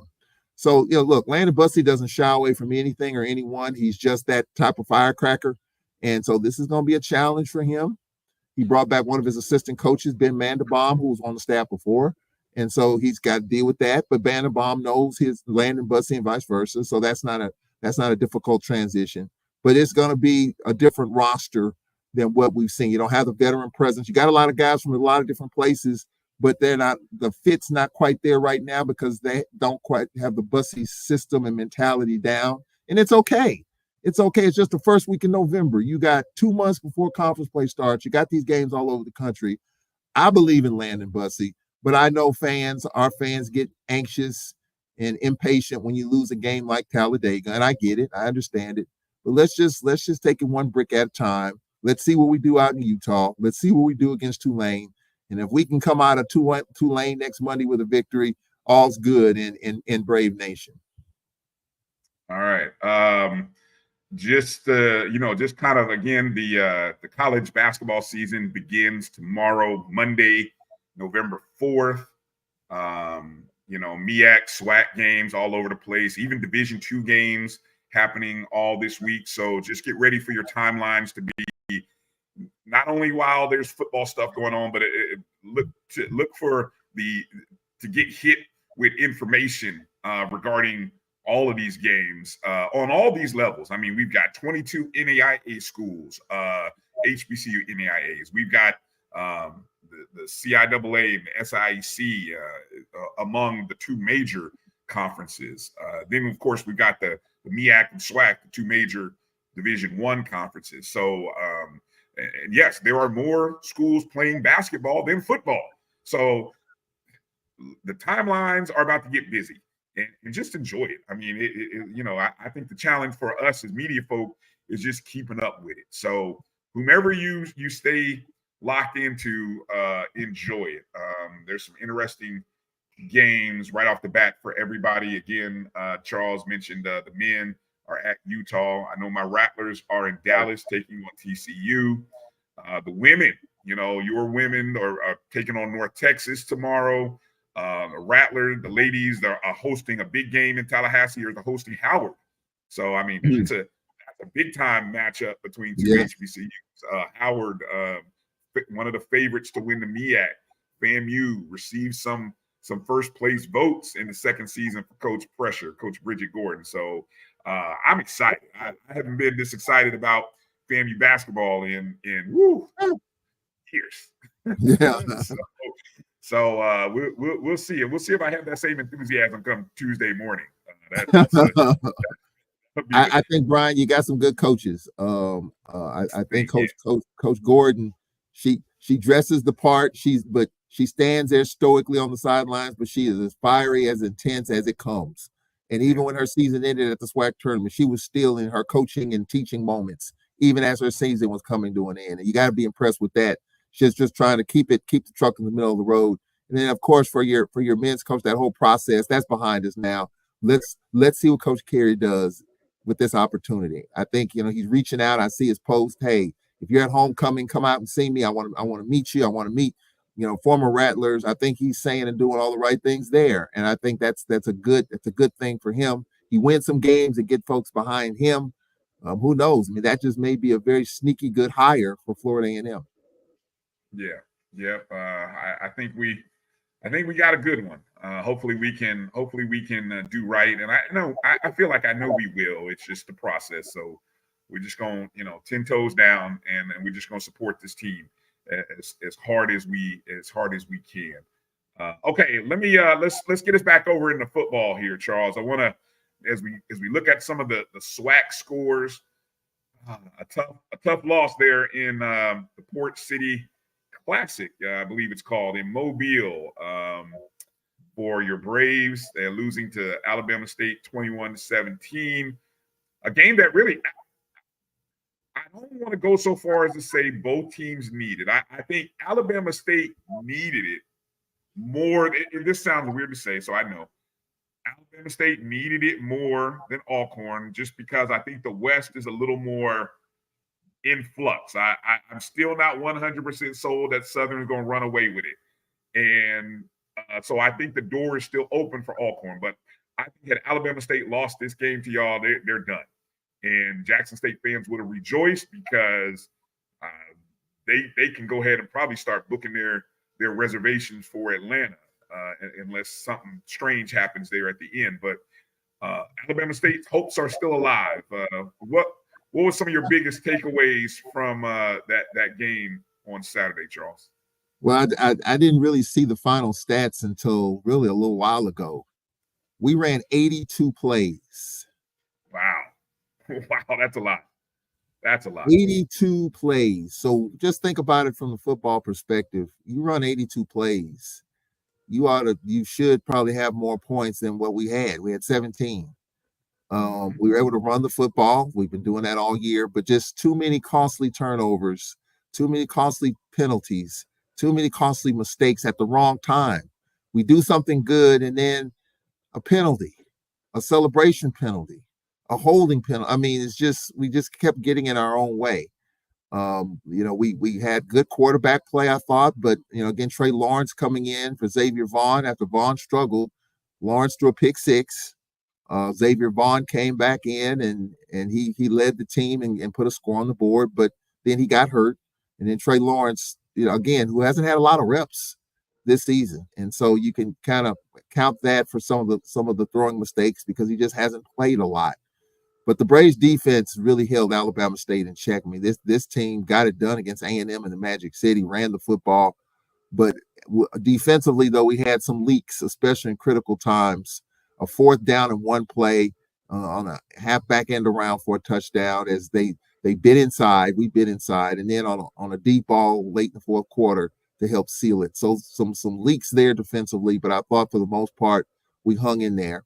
Then also, Bryan, I was just looking at this a few minutes ago, field position. Alabama State had great field position the whole game. And even though they're not an offensive juggernaut, you can't continue to give a team their starting drive at midfield at our 48, at our 38, at their 40. I mean, you can't give any offense too many short fields. And I think we did a lot more of that than we had all year. So when you look at this freshman quarterback that they have, Key, he's the future.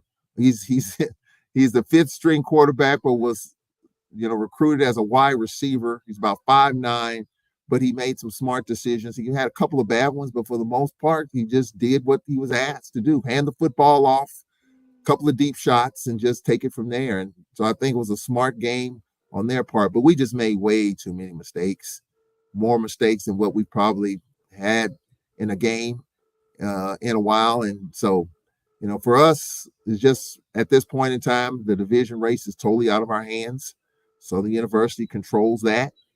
And if you just do the math, we're 2 games out of first place with 3 games to play. That's what we got. We got 3 games left. We're 2 games out of first place. We lost to Southern, so we don't have the tiebreaker. So 2 games out of first place with 3 to play. On paper, we can chart it and write it down and figure out a pathway forward. But realistically, it's going to be very difficult. The Jaguars are at home.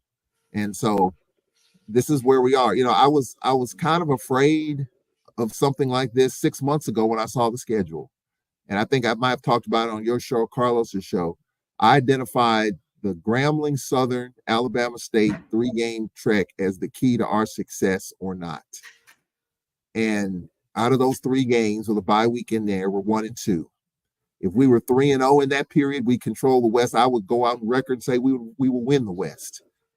If we finish 2-1, that means, splitting against Southern and Grambling and beating Alabama State, we'd be in the mix. But we're 1-2, and we're on the outside looking in. There's nothing we can do other than win our games and hope Southern stumbles somewhere. Bethune, UAPB, I was kind of believing in UAPB, but they faltered a little bit. Bethune, you don't know what you're going to get. And then the Bayou Classic, you don't know what you're going to get there because Mickey Joseph's not happy right now. So Southern controls it. They earned it. They deserve to control it because they beat us a couple weeks ago in their homecoming. But then we lose last night, and Southern grinds out one last night. Put a circle around that one, Brian Fulford. That game last night, again, looked like Southern they snatched victory from the jaws of defeat again. Second time they've done that. I mean, they just continue to do it. And that is the cardiac Jags. I don't think it sounds great, but it's appropriate because they continue to do it. And that it may not be a great start, it may not be pretty, but they find a way to win it in the fourth quarter when it matters the most. That's all that matters at this time of the year when you're playing some meaningful football. And for the first time in a number of years for us, we're on the outside looking in, not saying it's not meaningful, but it's kind of a different feel. This time last year, we were in the hunt up until the last week of the regular season.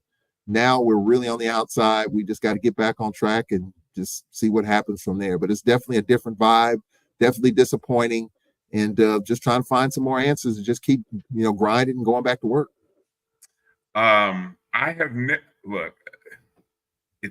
think this might be a first. You mentioned those statistics. You guys won every imaginable statistic category in this game. First downs, total net rushing yards by almost a 2-to-1 margin. Total passing yards, nearly 2-to-1. Total offensive yards, 432 to 242. You mentioned the plays. You ran 34 more plays. Really, defense, I'm looking here, defensive third downs. You held them to 3 of 13. The one pick, literally, the key to the game, I guess, the one big play was the pick six. Yeah. The pick six, a 90-yard return. Turns out to be, in the crazy part, Charles, it happens in the first quarter. So you're thinking we'll overcome that, right? But then when you go back and look at all the work that your team did in the game, you come back to that and you're like, damn, really? One pick six. It came down to one pick six. In a 4-point loss. Statistically, if I never showed the score and I just put the stats down on the table, you're thinking, oh, the team with the stats, they probably won by 10. Yeah. Nope, lost by 4. And that's why you got to play the games, and that's why you can't make a whole lot of mistakes. And so that what they say about numbers. If you just put a blank box score in front of you and just looked at those numbers, you would have said, oh, the team with all those great numbers won the game. Nope. And look, that's the way Alabama State wants it too. Eddie Robinson Jr. said in the Magic City post game with Coach Maynard. Coach Maynard said, we want to win 45-44. And Eddie Robinson Jr. says, I want to win 2-0 with a walk-off double in the bottom of the 9th inning. And so that's kind of the way he is. A squeeze play, a squeeze play, but it's crazy. Yeah. So look, for Alabama State, look, Jackson controls the East. All right. You all need Jackson to kind of slip up. And Alabama State's still in the hunt. They got Jackson at home. I believe in Alabama State. I know it's some orange and green biased colors glasses wear. Easily. I have vested interest, but the way this team does not quit when you think they should or would.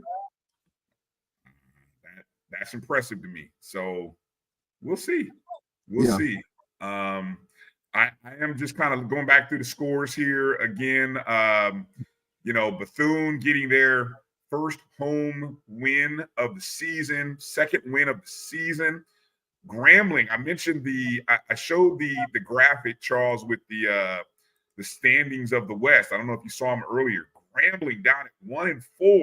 Would have never thought with 3 conference games left, that Grambling would be sitting at 1-4 behind some of the teams that they're behind. With all respect to those teams, is what it is. But so that shocked me. Prairie View. Look, Valley had a chance in that game. A missed extra point. An onside kick. They thought they had recovered it. Valley did, with about the final 140 or 130 something left to play, but it ended up being offsides.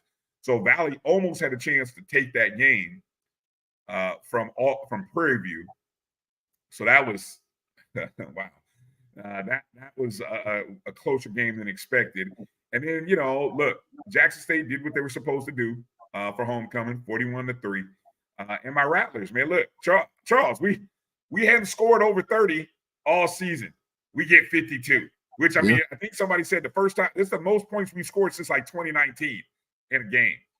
We hadn't scored a rushing touchdown all season. We finally got a rushing touchdown, despite the fact that we were inside the 10 3 different times and we threw touchdown passes. I almost didn't think it was going to happen, Charles. I was just like, we just don't want to throw. We just don't want to run the ball in for a touchdown, but we finally did.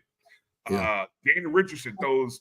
I think he threw 5 touchdowns in that game. I tell you, man, it's a good win for the Raptors, and so that's your SWAC. And again, looking at the standings there in the East, it is what it is. Jackson State sitting unbeaten right now with 3 games to play. Who is it? Valley this upcoming week. Then the Alabama State game, and then it's not you guys, it's Prairie View, is it, or is it you guys? You broke up. No, Jackson State. Yeah, they got Valley. They have Alcorn and Alabama State at Hornet Stadium. That's one that I've been circling pretty much since Jackson State beat you guys. That's one I was looking at, and the Hornets gonna be ready for that one. That's gonna be. Who is it they played the week after? Is it Alcorn that they play after? They play you guys after. Okay, yeah. Which you guys really, that could be a game that determines somebody going to a championship game. Yeah, could be, or it could be one in which Jackson State could have already wrapped it up. Yeah, and just finishing up the string. I mean, and that for Braves fans, that's not going to be good at all. If Jackson State has already clinched and they're going to the championship game and they come to Spinks Chasm Stadium, those Tiger fans going to have a good time dancing in the stands. They're going to be ridiculous. It's just going to happen. I mean, let's just call it what it is.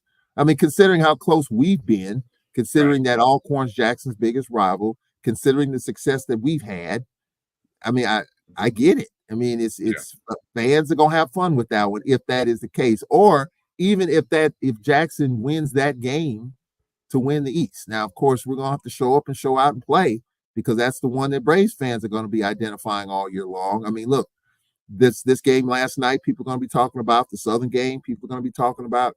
But the game that really, sticks in the craw Braves fans one way or the other is the Jackson State game. After getting eliminated pretty much by Texas Southern last year, we were able to find a way to beat Jackson, and that got a lot of conversation. So it could happen again. But, I'm still thinking that Alabama State is still in the mix, but they need FAMU to stumble. They need FAMU that loss. I mean, just think if Key if they found a little more offense in that FAMU game when you went there on their homecoming, how big the script could have been flipped right there, in which could have had a 3-horse race there in that Eastern Division. I think you got 2.5. Alabama State's lurking, but they need FAMU to drop 1. Because if that happens, then you got Jackson at Alabama State. But I know, Bryan, you all got a favorable schedule. And that game at the end, November 29th against Alabama A&M, what's that going to look like there? You got a late game there. So there's still a lot of things to talk about. And I think, for players and for coaches and for fans, it's been a great year for some so far. It's been disappointing for others. And we'll just see how this end of the season turns out. But I'm looking forward to seeing which teams can rise up and play with the heart and pride, and the ones that are just kind of packing it in.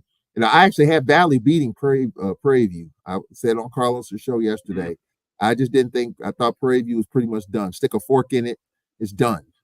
But they found a way, and that's what makes Prairie View scary sometimes. Sometimes Prairie View can wake up and be a pretty decent football team, but then other times just not the case. And I thought that was one of those times yesterday. It wasn't the case, but it was the case. Prairie View showed up and did what they had to do.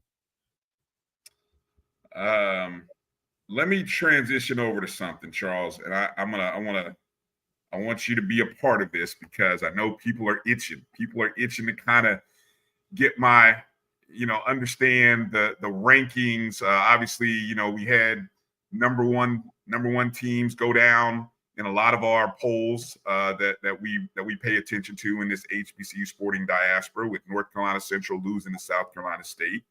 You also had a Johnson C. Smith, the last unbeaten team, lose to Fayetteville State. So you got new number ones most likely in a lot of polls. And the big question that was asked, obviously Dr. Cabill's show this morning was, he's one of the first people to release a poll. his new major division poll would be, who would be the new number one? Would it be Jackson State or would it be South Carolina State? Well, by a thin margin of 6 first-place votes to 4 and 1 total point in his poll, Jackson State is the new number one over South Carolina State. Now, South Carolina State was, I believe, previously number 4, I think, in his rankings previously. Jackson State was number 2. For me, and I told people this morning, I voted for South Carolina State as the number 1 team. And so I told people I would sort of break the numbers down as to why.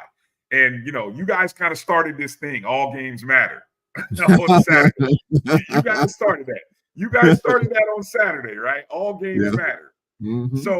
So here's my reasoning, right? And I know sometimes people just look at it from this week-to-week thing and, just because they're here and we're there and we won, so everybody should move up. And I'm like, well, if all games matter, then it doesn't always look like that. I mean, here's team South Carolina State playing the number 1 team. And I think everybody was saying going into the week that the top 3 to 4 teams, which included South Carolina State, North Carolina Central, Jackson State, and even Tennessee State, everybody had those 4 teams in their top 4. Maybe you would throw FAMU in there as well, but the top 5 was there was your top 5 teams, right? So there's not much separating the top 5 teams, except maybe a few head-to-head contests, okay? So when I looked at the 2 teams, right, now Jackson State has played 9 games this year. They'll play 12 in total. South Carolina State has played 8 games. They'll only play 11. I think that's important. So each team has lost twice, okay?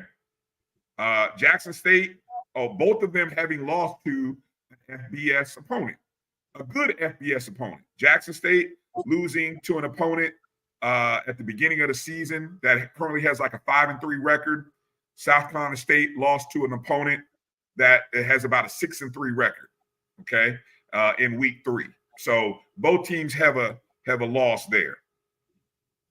What's interesting is that second loss.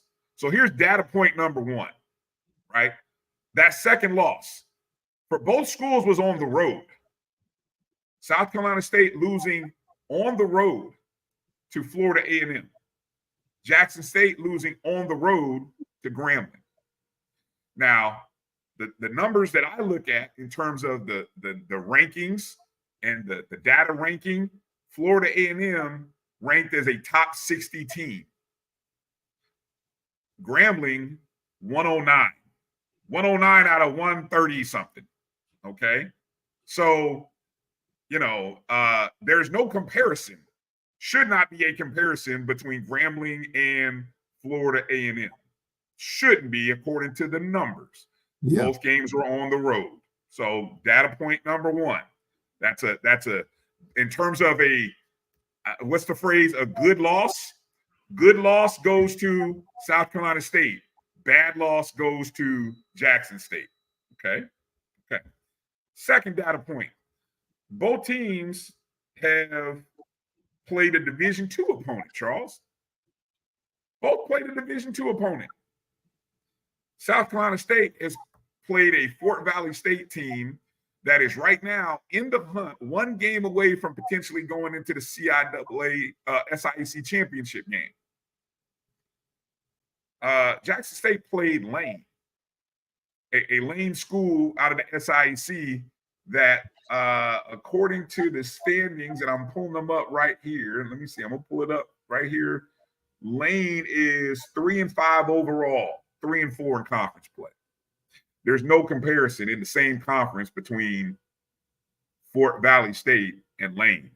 So, okay, looking at Division II opponents, you play them on the game, you want to get a win. Let's not count that game. I can see if we say let's not count that game. Okay, we want to count it, whatever. Okay. Now, here's the interesting argument that a lot of people want to go to. Playing the defending national champions, okay? Florida A&M University. Okay. That's good. That's good. Jackson State got a home win against the defending national champions, Florida A&M. South Carolina State lost on the road at the beginning of the season. Again, let me see. 1, 2, Jackson State won that game. 1, 2, 3, 4, 5, 6, 7. 7 games into the season in the midst of their current 4-game winning streak. Okay. South Carolina State lost on the road to Florida A&M at the beginning of the season. Had a lead at the end of the third quarter. Probably a game that South Carolina State fans will look at. I know I got some of them that call me, and they're like, boy, you know, y'all got lucky. It's a good thing y'all played us at the beginning of the season. Okay, so hey, Jackson State got the win. Winning against FAMU matters, but can we at least put a little asterisk by it? And the timing matters. Yeah, the timing matters. You know, South Carolina State is not the same South Carolina State that FAMU played at the beginning of the season, ladies and gentlemen. I don't care what you want to say. They are not. They are not. And then the last data point. So we'll give that data point over to Jackson State. If you want to do that, okay, give it to Jackson State. Now, here's the most telling thing. Strength of schedule. And when I look at across the teams that Jackson State has played and the teams that South Carolina State played, there is no comparison here. South Carolina State has played 1, 2, 3, 4 teams in the top 70. Matter of fact, they played the number 56, 69, 62, and 53 rated team. 3 of them were on the road. They are 2-1 in those road games. The one home win yesterday or Thursday against North Carolina Central. They played 2 games against teams rated 110 or worse. Remember that 109 I talked about where Grambling beat Jackson State? Okay, just putting that out there. 110 or worse, 2 games that South Carolina State has won. Jackson State has played 1, 2, 3, 4 games against teams rated 109 or worse, and they're 3-1. 3-1 versus 2-0. So, strength of schedule wise, who's played a tougher schedule to date? South Carolina State has played a tougher schedule to date. So, I know it'll all be settled on the field, ladies and gentlemen. But if you ask me why, Bryan, why did you jump Jackson State? It's not of my dislike of Jackson State. They're a very good team. Very good second half defensive team, as what we've seen the last 3 weeks. They've shut opponents out the last 3 weeks in the second half. But in the totality of all games mattering, right now, South Carolina State is deserving of being the number 1 team. And look, if we wanted to say 1A and 1B, I'd be right there with you and say 1A, South Carolina State, 1B, Jackson State. But that's not how it works. That's not how it works. Somebody had to be 1, somebody had to be 2. So right. I wanted to just spend a few minutes, Charles, just letting people know, 1 voter, I'm just 1 person, but that's my analysis of it. And who knows what's going to happen next week, okay? All the cards could fall in on some guy, but it could, you know, and all of this data could mean nothing next week or 2 weeks from now, right? Mm-hmm. But today, the first poll in November, I have South Carolina State looking like the number 1 team heading into the month of November, a big important month for both teams. And there it is. So, all right, those of you in the chat room, feast away. Here I am. Have your way with me. Charles, what's your thoughts there on my analysis? Well, job well done on your part. You do a really good job in going over all the different analysis points, strength of schedule, all of that stuff. I mean, it was really impressive. And just my initial thought was Jackson State, and maybe because I'm pro SWAC, but after you broke it down and you did a deeper dive than I ever would have on that, I would give you the benefit of that. I would probably now change my mind and say South Carolina State would buy nose on that as of right now. And, you know, things can change next week, but as of right now, I totally agree with you and everything you said. I mean, if you just look at the MEAC overall and the strength of schedule, they play, and I said this, I think, on Carlos's show, it seems like teams in the MEAC play those tougher FCS playoff-ish type games than what we do in the SWAC. We kind of run away from those teams. I hate to say it, but that's where we are. We don't want to play the Southeast Louisianas of the world. That's always in the top 15. But South Carolina State would. And I think that matters. And I agree with you. I saw the South Carolina State FAMU game. Good crowd at Bragg early in the season. It did matter at that time. And I do think the switch did flip with that Grambling loss. You know, you see this even on the BCS level. You hope, and a guy I bowl with is an Ole Miss grad, okay?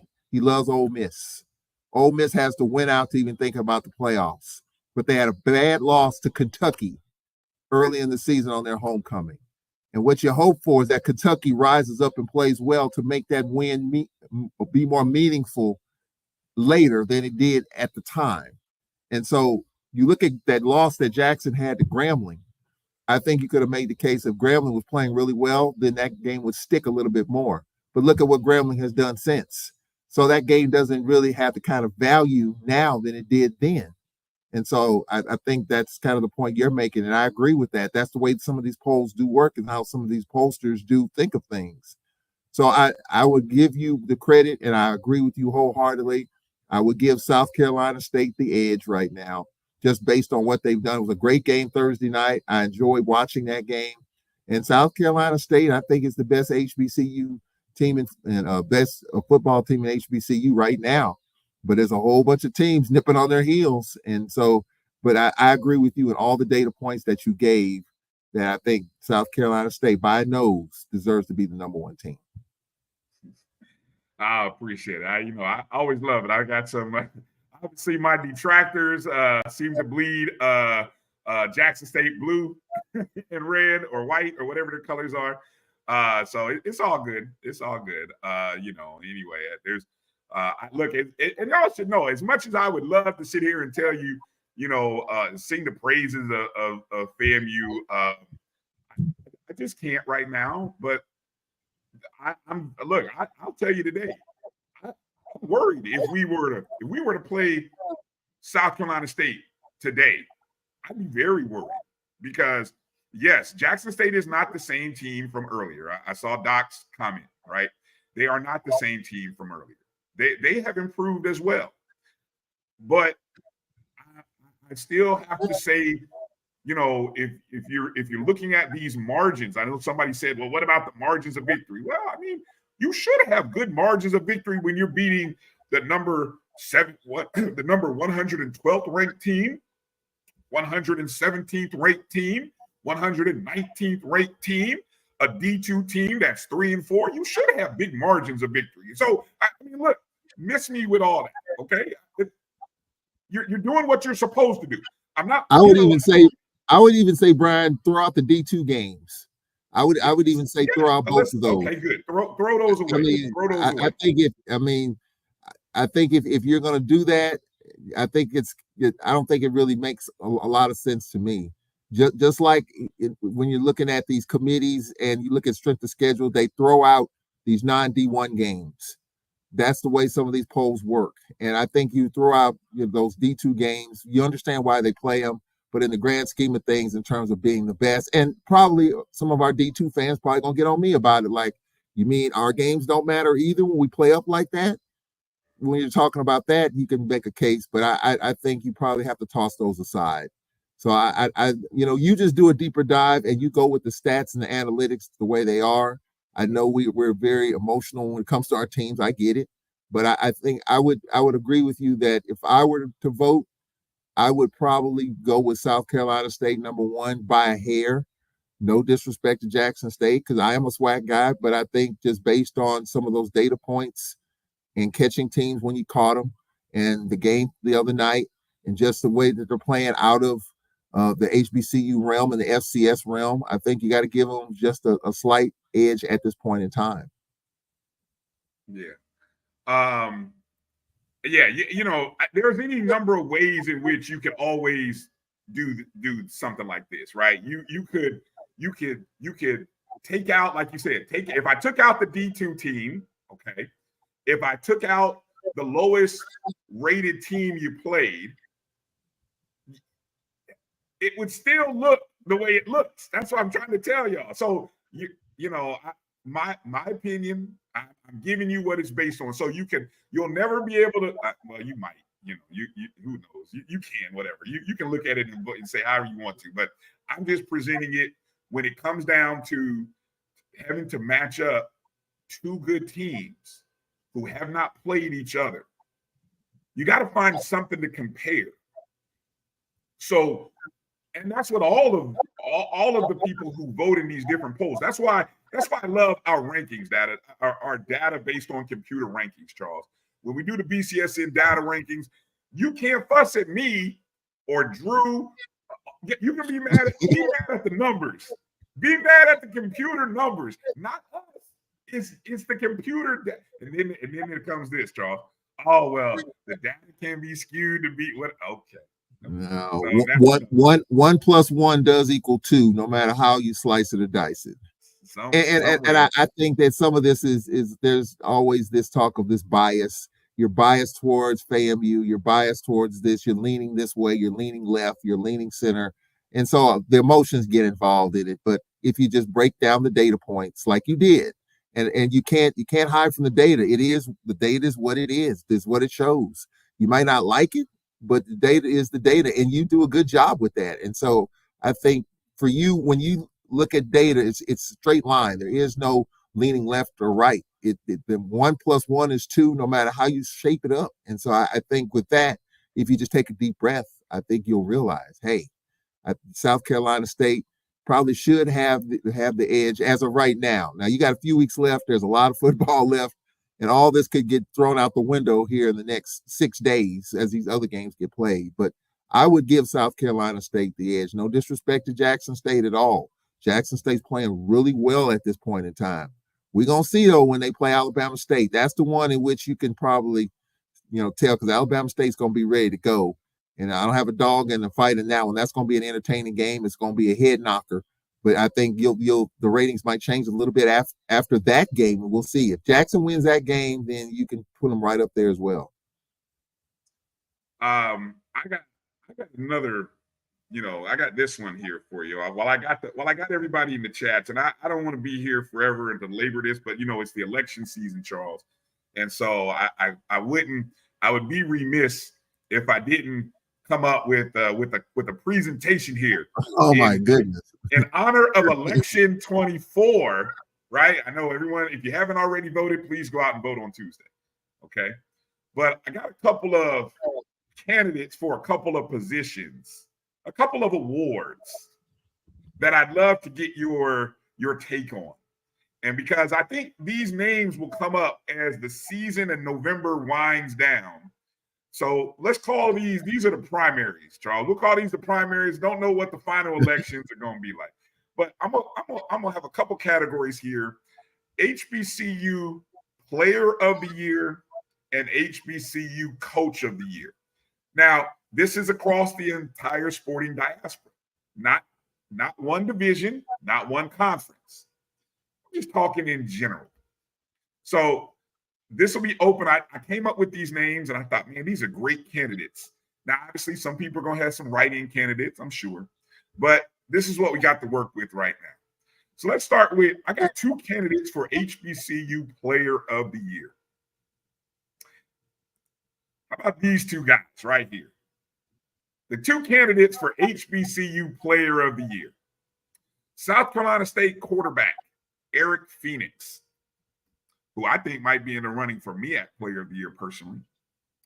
And from Virginia Union, Jada Byers, the running back who became the all-time leading rusher and touchdown scorer in Virginia Union history. I just want to give a couple numbers here on Phoenix because, Charles, this is fascinating. What Eric Phoenix has done in 4 of the last 5 weeks for South Carolina State, he's thrown for over 320 yards in 4 of the last 5 games, 367 against A&T, 412 against Tennessee Tech, 341 against Delaware State, and 321 against North Carolina Central. Passer ratings that are 178, 185, 285, and 159 respectively in those 4 games. He's thrown over 3 touchdowns in 3 of those 4 contests. Currently on the season, he's thrown for 2,112 yards, has a completion percentage of 64.4, 16 total touchdowns to 7 INTs, and he has ran for 187 yards on 58 carries, 3.2 per with 2 touchdowns. That is what he has done. Jada Byers, let me see how quickly I can. Where's my Virginia Union page here? I had it up because, of course, Virginia Union just put up a 91 spot on somebody, which is like the second time I think they've done that in the last couple of seasons. But here it is. Let me see. Where is Byers at? Byers. Okay, hold on. You think I would have had this all already figured out here, Charles? Okay, Byers individually rushing. Byers has run for 1,391 net yards, 22 touchdowns, and receiving wise, let's see. Byers has just 64 yards receiving, and I think when I looked nationally amongst Division I or Division II, he was up there in the top 3. While I look that up, Charles, who would get your early vote for HBCU Player of the Year? Or if you got a write-in candidate, please feel free to share. I'm for me, maybe I'm just biased to the quarterback position. Your quarterback Richardson, to me, is pretty doggone good. I would probably write him in. Ooh, Jesus. As a write-in. You're trying to catch a few strays here, Charles. I've been impressed with Richardson a whole year. His name just keeps popping up in my mind. I'm looking at the highlights. I look at his size. I just look at he just can't possibly do what he's doing. And just for me, I would I would put Richardson in that category. And again, just depends on the voters. The quarterback position is always that glamour position, and the numbers you gave with Phoenix are just outstanding. And you look at South Carolina State and what they're doing, you got to look at that as well. Nothing against Byers, though. I mean, he's doing his thing as well. If I had to again, my write-in would be Richardson. But just based on these two, I'm gonna probably just go with Phoenix. I just think his numbers and what his team is doing, and especially after the other night, I think that might have got it to the finish line as far as I'm concerned, unless something, very bad happens down the stretch, which could in terms of not getting hurt, but in terms of his numbers tailing off.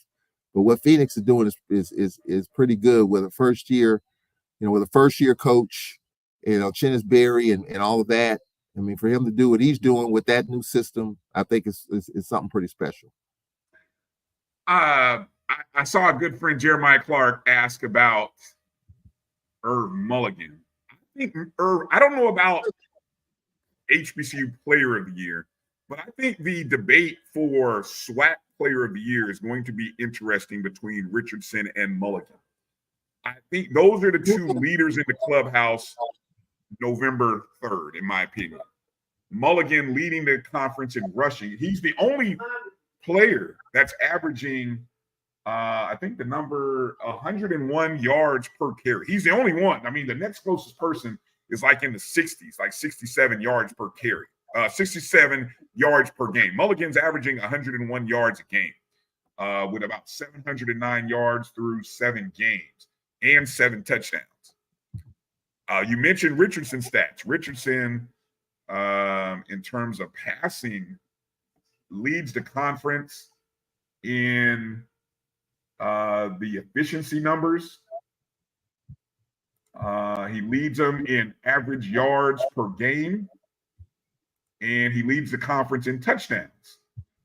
And he is second in yards behind Mekhi Higgins of UAPB. Yeah. So what do you value, Charles? What do you think? You're familiar with the SWAC voters. What do you think the SWAC voters are they gonna favor the running back on a first place team that might go to the Celebration Bowl, or are they gonna favor the quarterback? That's a really good question. That's a really, really good question you just asked. I think the voters favor the quarterback. Oh boy.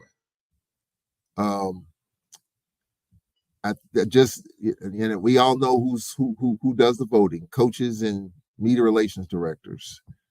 And this is one of those years, Bryan, and you broke it down with even the HBCU stuff. You're gonna have to do some homework if you're gonna put a good ballot and send it into the SWAC office. You're gonna have to really do a deep dive into these numbers and determine if it's Richardson, if it's Higgins, if it's Mulligan. What's your rationale for it? And you're gonna have to do a little deeper dive. It's not just filling in a slot. I just think that we're still in this era of the quarterback getting the shine. It's unfortunate that the running backs don't. And then I also look at the fact that, if Jackson State wins the division and wins the SWAC, they might get it to the finish line as well. And so you look at, it's an individual award, but then where does the team concept come in something like this? If Jackson State stumbles and doesn't win the East, does Mulligan get it? Or if Richardson, stumbles and if FAMU loses another game, is his name not even considered? So you got to look at that dynamic as well. But it's tight, man. You got a lot of great individuals doing a lot of good stuff at HBCU football, numbers wise, running the football, throwing the football. And so I think it's going to be a real interesting ballot for whoever's casting it. I don't have a vote. I would like to, but this would be a challenge for me because it's so many good individuals doing a lot of good things numbers wise, and teams too, and coaches too. All right, I got another one here for you. As exciting and controversial as this HBCU Player of the Year one may be, I got one more for you. HBCU Coach of the Year. Woo. 3 good candidates. Chennis Berry of South Carolina State. Teddy Keaton of Clark Atlanta. Maurice Flowers of Johnson C. Smith. 3 teams that I don't think anybody expected to be having or had the success that they have had this year. Okay. My early candidates for Coach of the Year. I don't know who I would give it to here because this is still to be decided, which is why I put those 3, and I think there's a write-in candidate. I think there's some write-in candidates there. TC Taylor. Yeah, TC Taylor, could definitely, but again, look at expectations. I think when you look at where Jackson State was expected to what? Weren't they expected to be top 2 or 3? Well, I mean, if you just look at the prognosticators had Alcorn and Alabama State winning their respective divisions. Jackson's name wasn't even in the picture, so you could make the case that just based on that, TC Taylor's overachieving in terms of. I mean, so you could put his name in there. Right. You're right. I probably should have. You know what?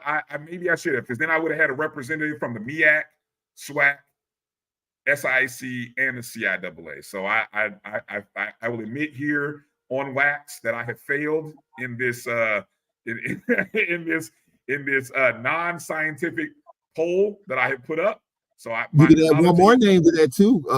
What about Coach Graves of Southern University? You can add that. You can put that thing in there because Southern University wasn't expected to win the West either. I mean, look at the job he's doing in the way that team is showing up in the fourth quarter and overtime of game. So that's just, I mean, I'm just putting it out there as far as that. And maybe, again, my SWAC bias is definitely showing here. But look, Chennis Berry has done a terrific job there at South Carolina State, taking over for a legend. I watched that FAMU South Carolina State game early, and you talked about that game being early. He was just hot, a lot of missed mistakes. But his team is humming, and so you can't go wrong with that. Keaton Clark, I mean, beat Bethune-Cookman. Does that factor into it? And he's done a good job there. And then Coach Flowers at Johnson C. Smith. Ooh, a lot of good coaches there, and I think you have to kind of wait to the end of the year. I think this is one of those where it's nose to nose in the final 50 yards of the horse race. And it's whoever wins is going to win by a hair. I mean, but I think either one of those three are doing a heck of a job right now. But let's see what down the stretch brings for those coaches and those teams. All right. See, what I love about this, Charles, is that I can't win because I don't put TC Taylor there, and of course I'm biased. I don't put Coach Colsey up, and it's like, what are you doing? What are you doing, Bryan? There's no winning when you do this. My first reaction is, where's Colsey's picture in this thing? I don't see Colsey's picture in this. I was looking for, like, is there a page you're gonna swipe to, another page, a 1A and 1B? I didn't see Colsey's name in there. Look, Colsey's done a good job though, but he's defending, obviously coming into that situation, being named coach. But that one slip up might be the one that could possibly him not getting it, unless he runs the whole table, unless they find a way to win the East, win the SWAC, and win Celebration. Then you can make that case. But other than that, I think it's going to be tough for Colsey. My opinion, anyway. This just Charles Edmond, his unscientific, undisciplined opinion about all of that. Man, I tell you, boy, I'm catching strays from all over. I can't win. I love it. I'm just trying to create conversation here, people. Come on now, bear with me. I'm trying to create some conversation, something that we can talk about. I can't win. I can't put everybody on the screen. So yeah, maybe somebody has to be left off. So I went with the hot, sexy names right off the bat. Yes, so say what you want about me. It's all good. It's good stuff, though. I mean, this is the type of conversation. This is the kind of conversation that you have at the national levels with, who's the coach of the year, Nick Saban, Kirby Smart, whatever. I mean, these type of conversations at our level. I mean, there's a lot of good coaches and a lot of good players, and so what you picked is really makes me go because it's something that I haven't really thought about, but then. I'm getting a little headache here because it's like, who do you go with here? Like, I got to do a better job in doing some of this breakdown myself, so I could be a little more prepared to defend myself on some of these picks. Yeah, well, Charles, look, Sam Shade, there's a great one there, unbeaten right now. Look, that's definitely up for consideration. All right. Charles, we got to hold on. Let me see. I know we're getting close to wrapping up. I know there are people in there wishing my power to go out. You guys are mean spirited. Whoa, come on. My Colts are playing, and you want me to be without power for 3 hours? Shame on y'all. Come on, I thought we were better than that. I saw one of the comments, Bryan, that said trolling. Now, what's the difference between trolling and hating? Is there a fine line with that? I don't. You know what? Look, I'm everything. I'm petty. I'm a troll. I'm hating. I mean, I don't see it. I'm gonna say something right here. I'm just gonna feed in because I love this, and I'm doing this for show purposes. If Jackson State wins the Celebration Bowl, I will come on this show, just the SportsWrap, for a month straight wearing a Jackson State shirt. I'm telling you right here, I'm calling it now, just to appease all of the great Jackson State fans that we have who watch our show, right? I will come on this program because you guys normally see me in blue anyway. So you guys swear that I'm wearing Jackson State blue anyway, whatever. But Jackson State wins the Celebration Bowl. Notice I said Celebration Bowl, not SWAC. Celebration Bowl. I will come on the SportsWrap for the month of January.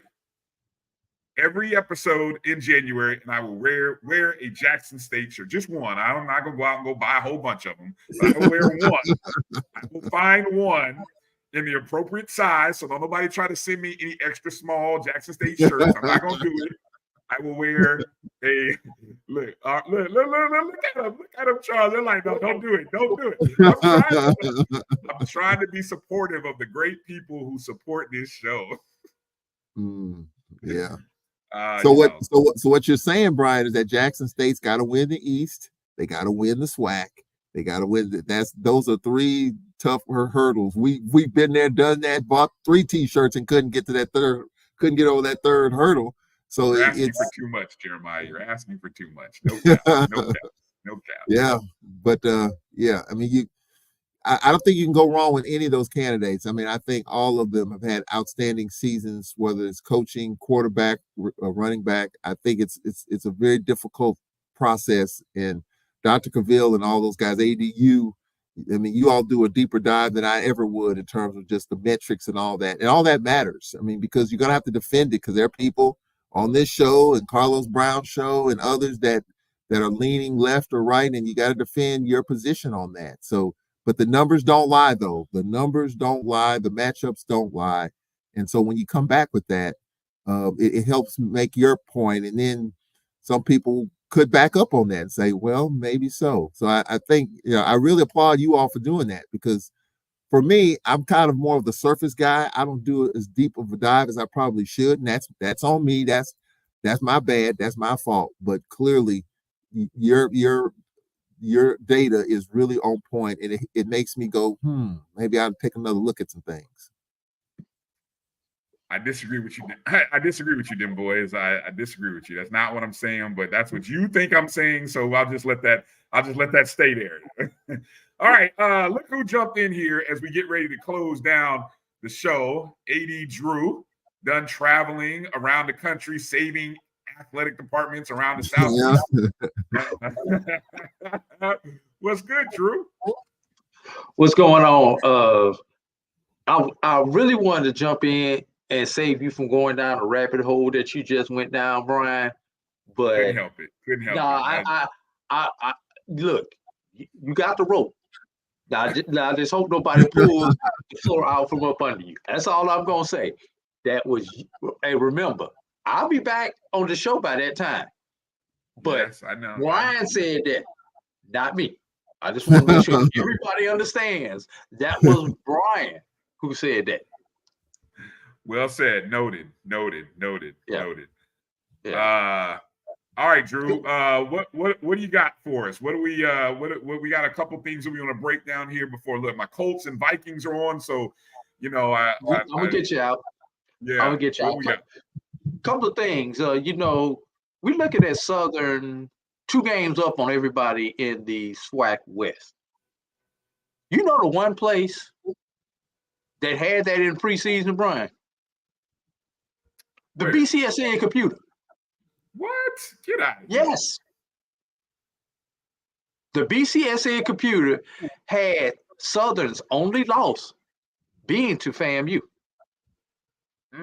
Boy, if that happens. Woo, thus far, the computer is right. Okay. I'm just putting it out there. Go back, it's on wax. Go back and look at one of those early shows. You got receipts? We got the receipts. We got the receipts this day and age. Yes. It's the computer has Southern going 7-1 with the 1 being to FAMU. We'll see. I mean, we still got 3 more weeks to go, but we'll just see that. The reason I was sitting in the back room, Bryan, and just listening to you open mouth, insert foot even further and further down. What size shoe do you wear, by the way? I want to know how big that mouth is for that foot. No, but seriously, I've been nerding out and pull out the calculator, the aspects and side rules and everything else, trying to figure out some different scenarios with our two Division II conferences going into this week. Now we know we're going to get the official on Monday or Tuesday how these things are going to go, who's going to be in, who's going to be out. So let's start off with the CIAA. Right now we've got Virginia Union at 6-0. They have a head-to-head matchup against Virginia State at Virginia State. You have Johnson C at 5-1 with a head. They go travel to Livingstone, which travel to, use that loosely, and Winston-Salem plays Fayetteville State. Those are the 4 teams that are in contention. Union 6-0, Johnson C 5-1, Virginia State 5-1, Winston-Salem 4-2. Now, Stephen Gaither, from everything that I have figured out, I do not see a scenario that allows Winston-Salem to get in. When you and you know, we all know the common tiebreakers. Your common tiebreakers are obviously head-to-head. Right. And then when you have teams that are tied, you go through their record against each other. And then you start going to common opponents not involved in the tie. The reason I bring all of that up is because none of that applies to these teams should Virginia State beat Virginia Union, Johnson C beat Livingstone, and Winston-Salem win. So Winston-Salem is pretty much out of it. Almost out of it. All right. So here's one scenario. Union, Johnson C, and Virginia State all finished with a 6-1 record. We all know that Virginia State would have to win. Johnson C. Smith would have to lose.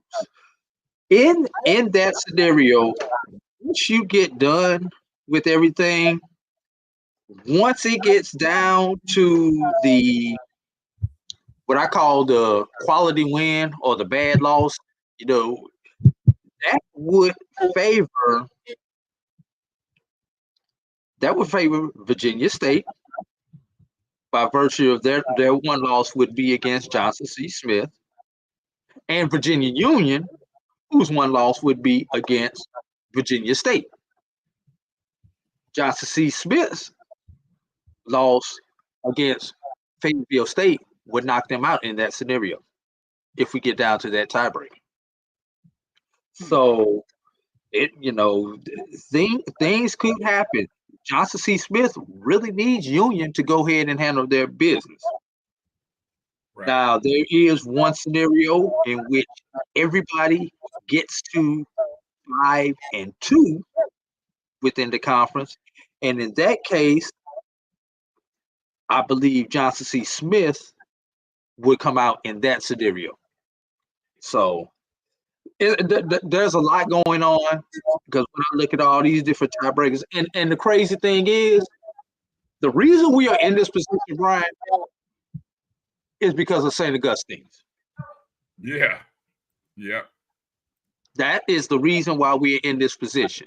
So if Johnson C. Smith does not get in, it's St. Augustine's fault because that win against, the win counted for Johnson C. Smith, but the loss did not count for Virginia Union. And Right. right now, and remember, we talked about this way back when. Yeah. Would that come down and hurt the CIAA and hurt somebody getting in? We may find out Saturday. Crazy. Yep. Fascinating run of scenarios. Let's give the SIAC scenarios, because there are a few scenarios there. Even though Miles is in, who they will play is still up for grabs. Okay. So the easy way. If Miles and Fort Valley win,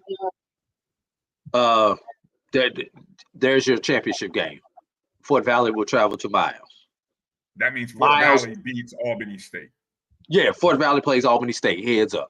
So Miles will be 8-0 at that point. Fort Valley will be 7-1. Easiest math in the world. Right. Miles loses and Fort Valley wins. You still have a Miles Fort Valley matchup. And Miles would still host, but the tiebreaker that determined that is the fact when you get to the common opponents, Fort Valley lost to Clark Atlanta week 1. Wow. All games matter.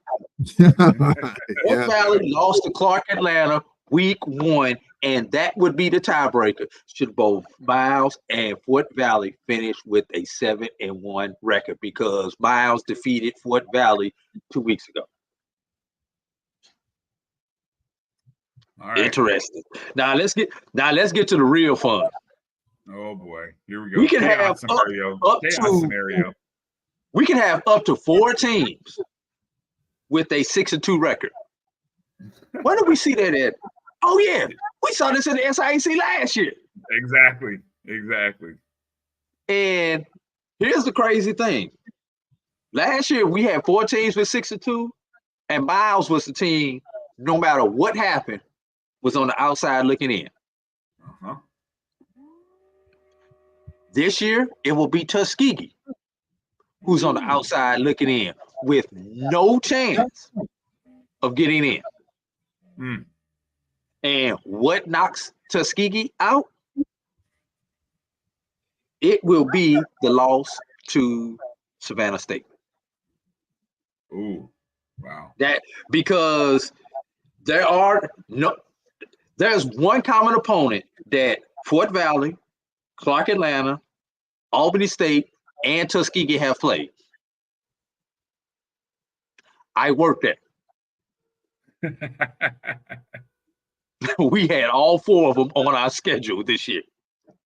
So after you throw that tiebreaker out, then you get down to the losses. Let's see.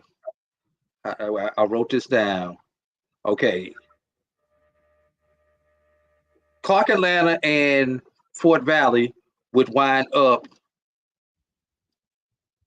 in a 2-person tie at that point. After you eliminate everybody, after you eliminate 2 of the teams, you eliminated Tuskegee, you eliminate Fort Valley because of their loss. They have a loss somewhere in there. I gotta remember, but it's going to come down to the Clark Atlanta and Albany State. The fact that Albany State lost to Kentucky State versus Clark Atlanta losing to Savannah, and Savannah's going to finish higher. Savannah State is going to, Clark Atlanta is going to get in that scenario with a 4-way tie. Man, it's more scenarios, guys, on that track than it is with the SWAC. I mean, the SWAC is pretty simplistic, but there's all kinds of scenarios in that situation. Well, let me transition to that. Did you cover all the scenarios there, Drew? Before I those are the main ones, because there is a scenario. Clark Atlanta loses then Fort Valley, Albany State, and Tuskegee would be tied. It would come down. Tuskegee would get eliminated based upon the loss to Savannah State. And then here's what's funny about this. When you get down to 2, if that scenario happens and you get down to the 2, what does it revert back to? Head to head. So essentially, you're saying that Albany State is in that scenario. Oh, Jesus. So there essentially is no way for Tuskegee to get in, if that's even okay. So essentially, it's a 4-team race at this point, based on we have unofficially come to determine. Tuskegee does what Miles did last year and play spoiler. Okay. Gotcha. All right. Here, EA asked one question, and I don't know if this can happen here, Drew, or maybe Charles, you could jump in as well. The 3-way tie scenario of the SWAC East. EA says, do you know the 3-way tie scenario quickly? Charles, Yes. You may know it. What do you have it? I'll give you a break here for a second, AD, and let's see whether Charles got it. Okay, well, the one thing that you got to do is you want to eliminate one team and get it down to 2, and then it's the head up after that. So the 3-team tiebreak, let's say FAMU, Alabama State, Jackson State, they're going to take a look at the records against each other. So that's 2 games. So if everyone is 1-1, if FAMU is 1-1 against Jackson and Bama State's 1-1 against Jackson State and FAMU. If it's 1-1, then you go to the next tiebreaker. But if someone has a worse record of those 3, that one team is eliminated. If one team is 0-2, or if one team is 2-0, then that unclogs the tie, because that means that they've beaten those teams that they're tied with.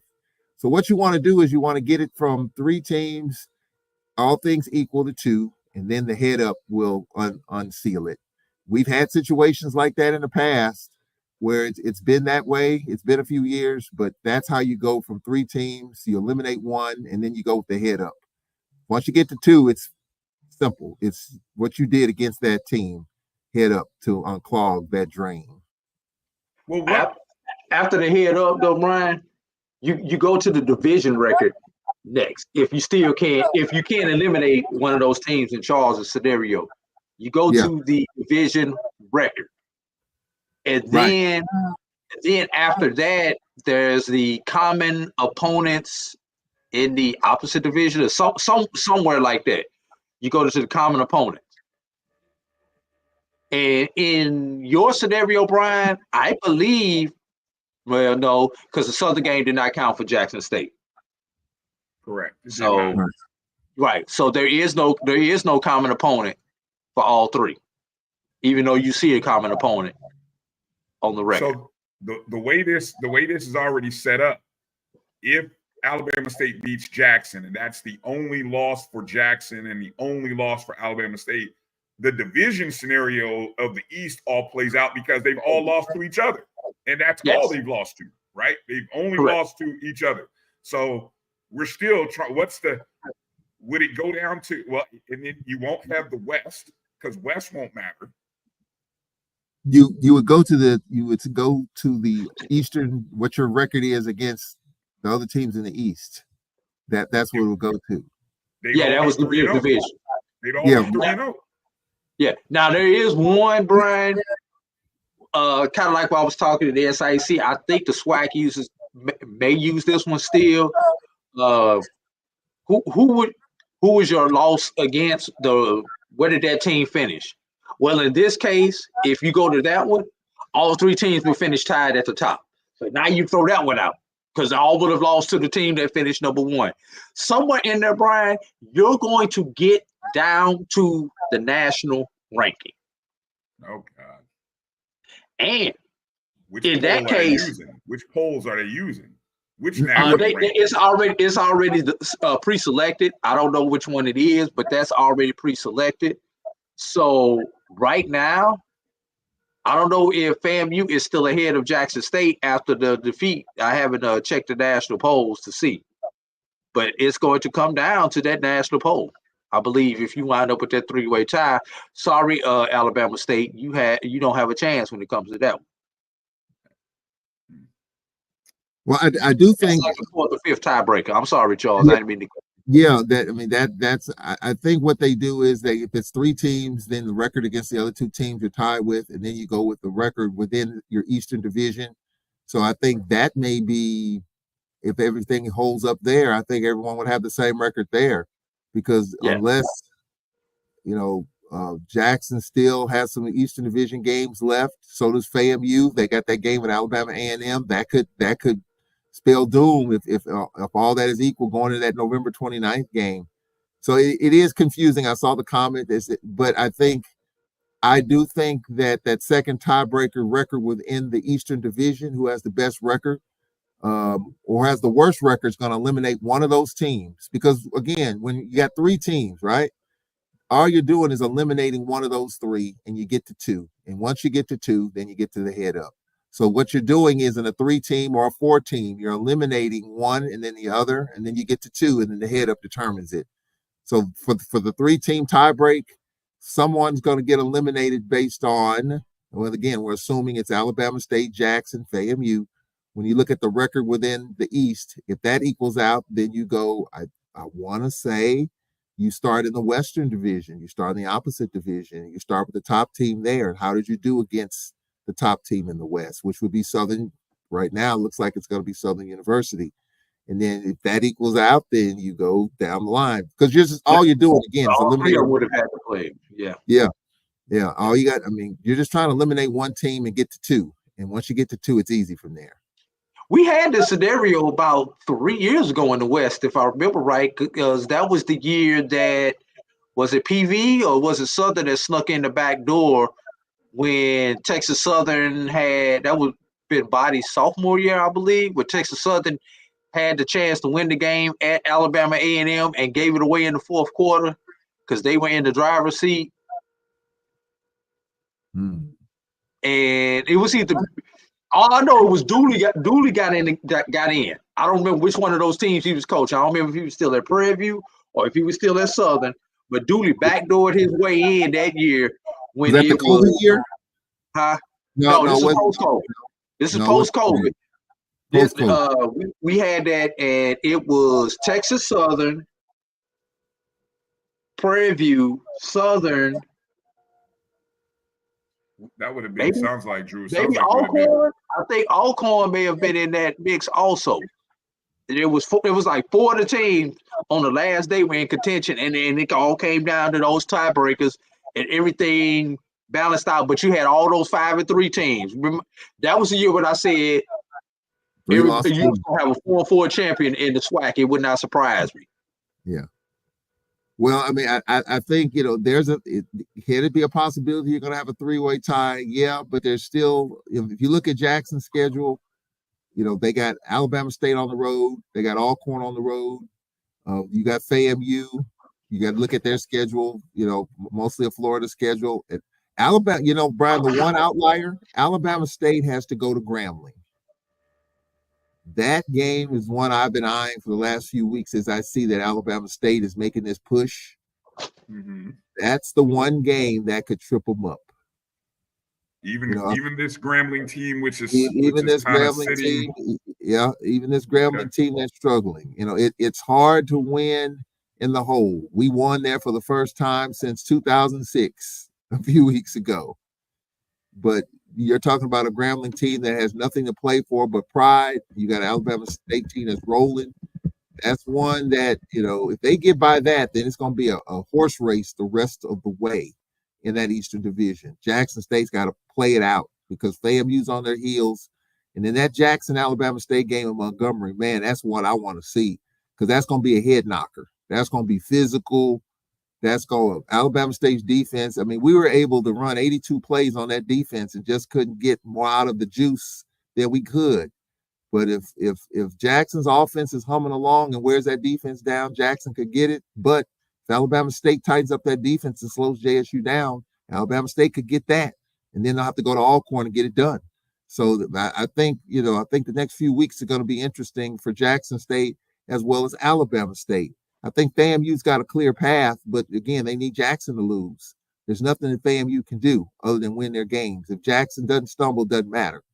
But FAMU's got a home heavy schedule. They got the Florida Classic, and you got A&M at the end.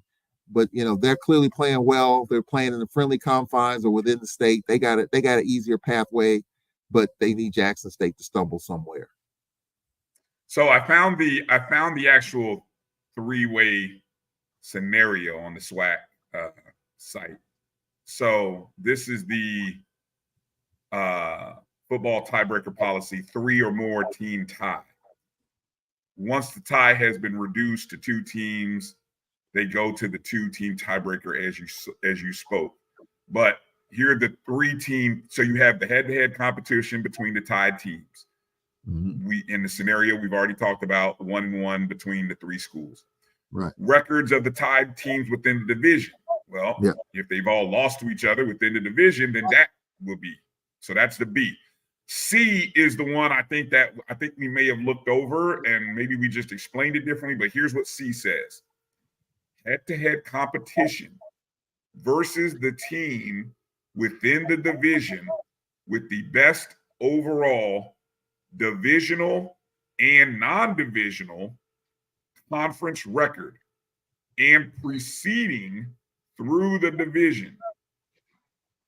So you start at the first team outside of it, which in this case would be the number 4 team, which right now is A&M, and your record against A&M.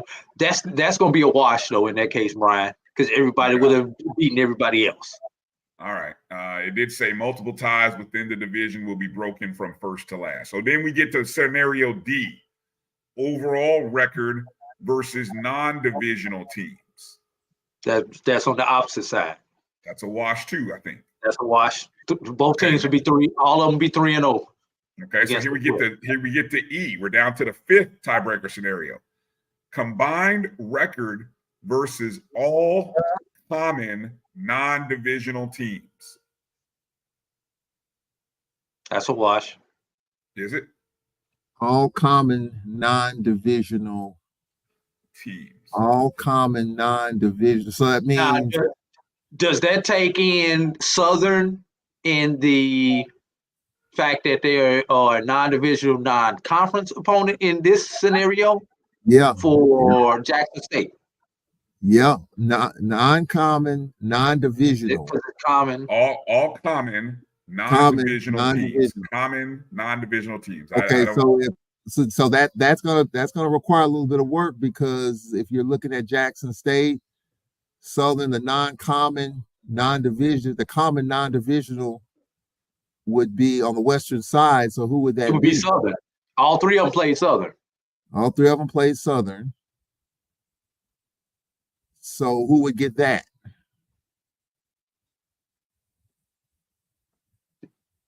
FAMU beat Southern. You beat Alabama. Southern. Alabama A&M beats up. No, Alabama A&M. That was a non-division. That was a non-conference game. I don't remember what Alabama A&M did against Southern. I mean, Alabama State did against Southern. I'm sorry. ASU. I don't know why we keep talking about Grambling, guys. FAMU doesn't play Grambling. That Grambling game is not going to matter in these scenarios because FAMU doesn't play Grambling. Right. So let's kind of move away from the Grambling play here. You said Southern, Alabama State and Southern, have they played yet? No. And they did not play each other. They don't play, so that can't be a they don't play this year. So there is no common opponent. Jesus. All right, so let me move down to F. We're now into scenario F. Okay, you guys asked for this. Thanks, EA. You owe me lunch next time in Tallahassee. Number F, record versus common non-divisional team with the best overall conference, that's divisional and non-divisional record, and proceeding through other common non-divisional teams based on their order of finish within the division. Jesus. That's a wash.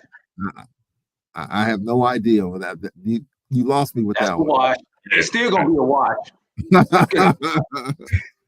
You mean okay? So let's see. The reason it's a wash is because everybody only has that one loss to each other. All those other ones are a wash, Brian. Get to the one where it goes to the poll. How about this? There's no poll. There's the point differential between tied teams in head-to-head matchups. Oh, now you gotta hire all the nerves for that one. Yeah. Now you're gonna have somebody try to beat somebody by 82 on the last day. Point differential between the tied teams in head-to-head matchups. So we're talking those Alabama State, Jackson State games. So, if that's the case, Brian, it's gonna be real interesting between FAMU and Alabama State, but Jackson State should win it based on that one. Well, hold on. FAMU is plus. FAMU beat Alabama State by 18 points. Jackson State beat FAMU by 14 points. So that's a +4. Right. So that means that means Alabama State would have to beat Jackson State by what number?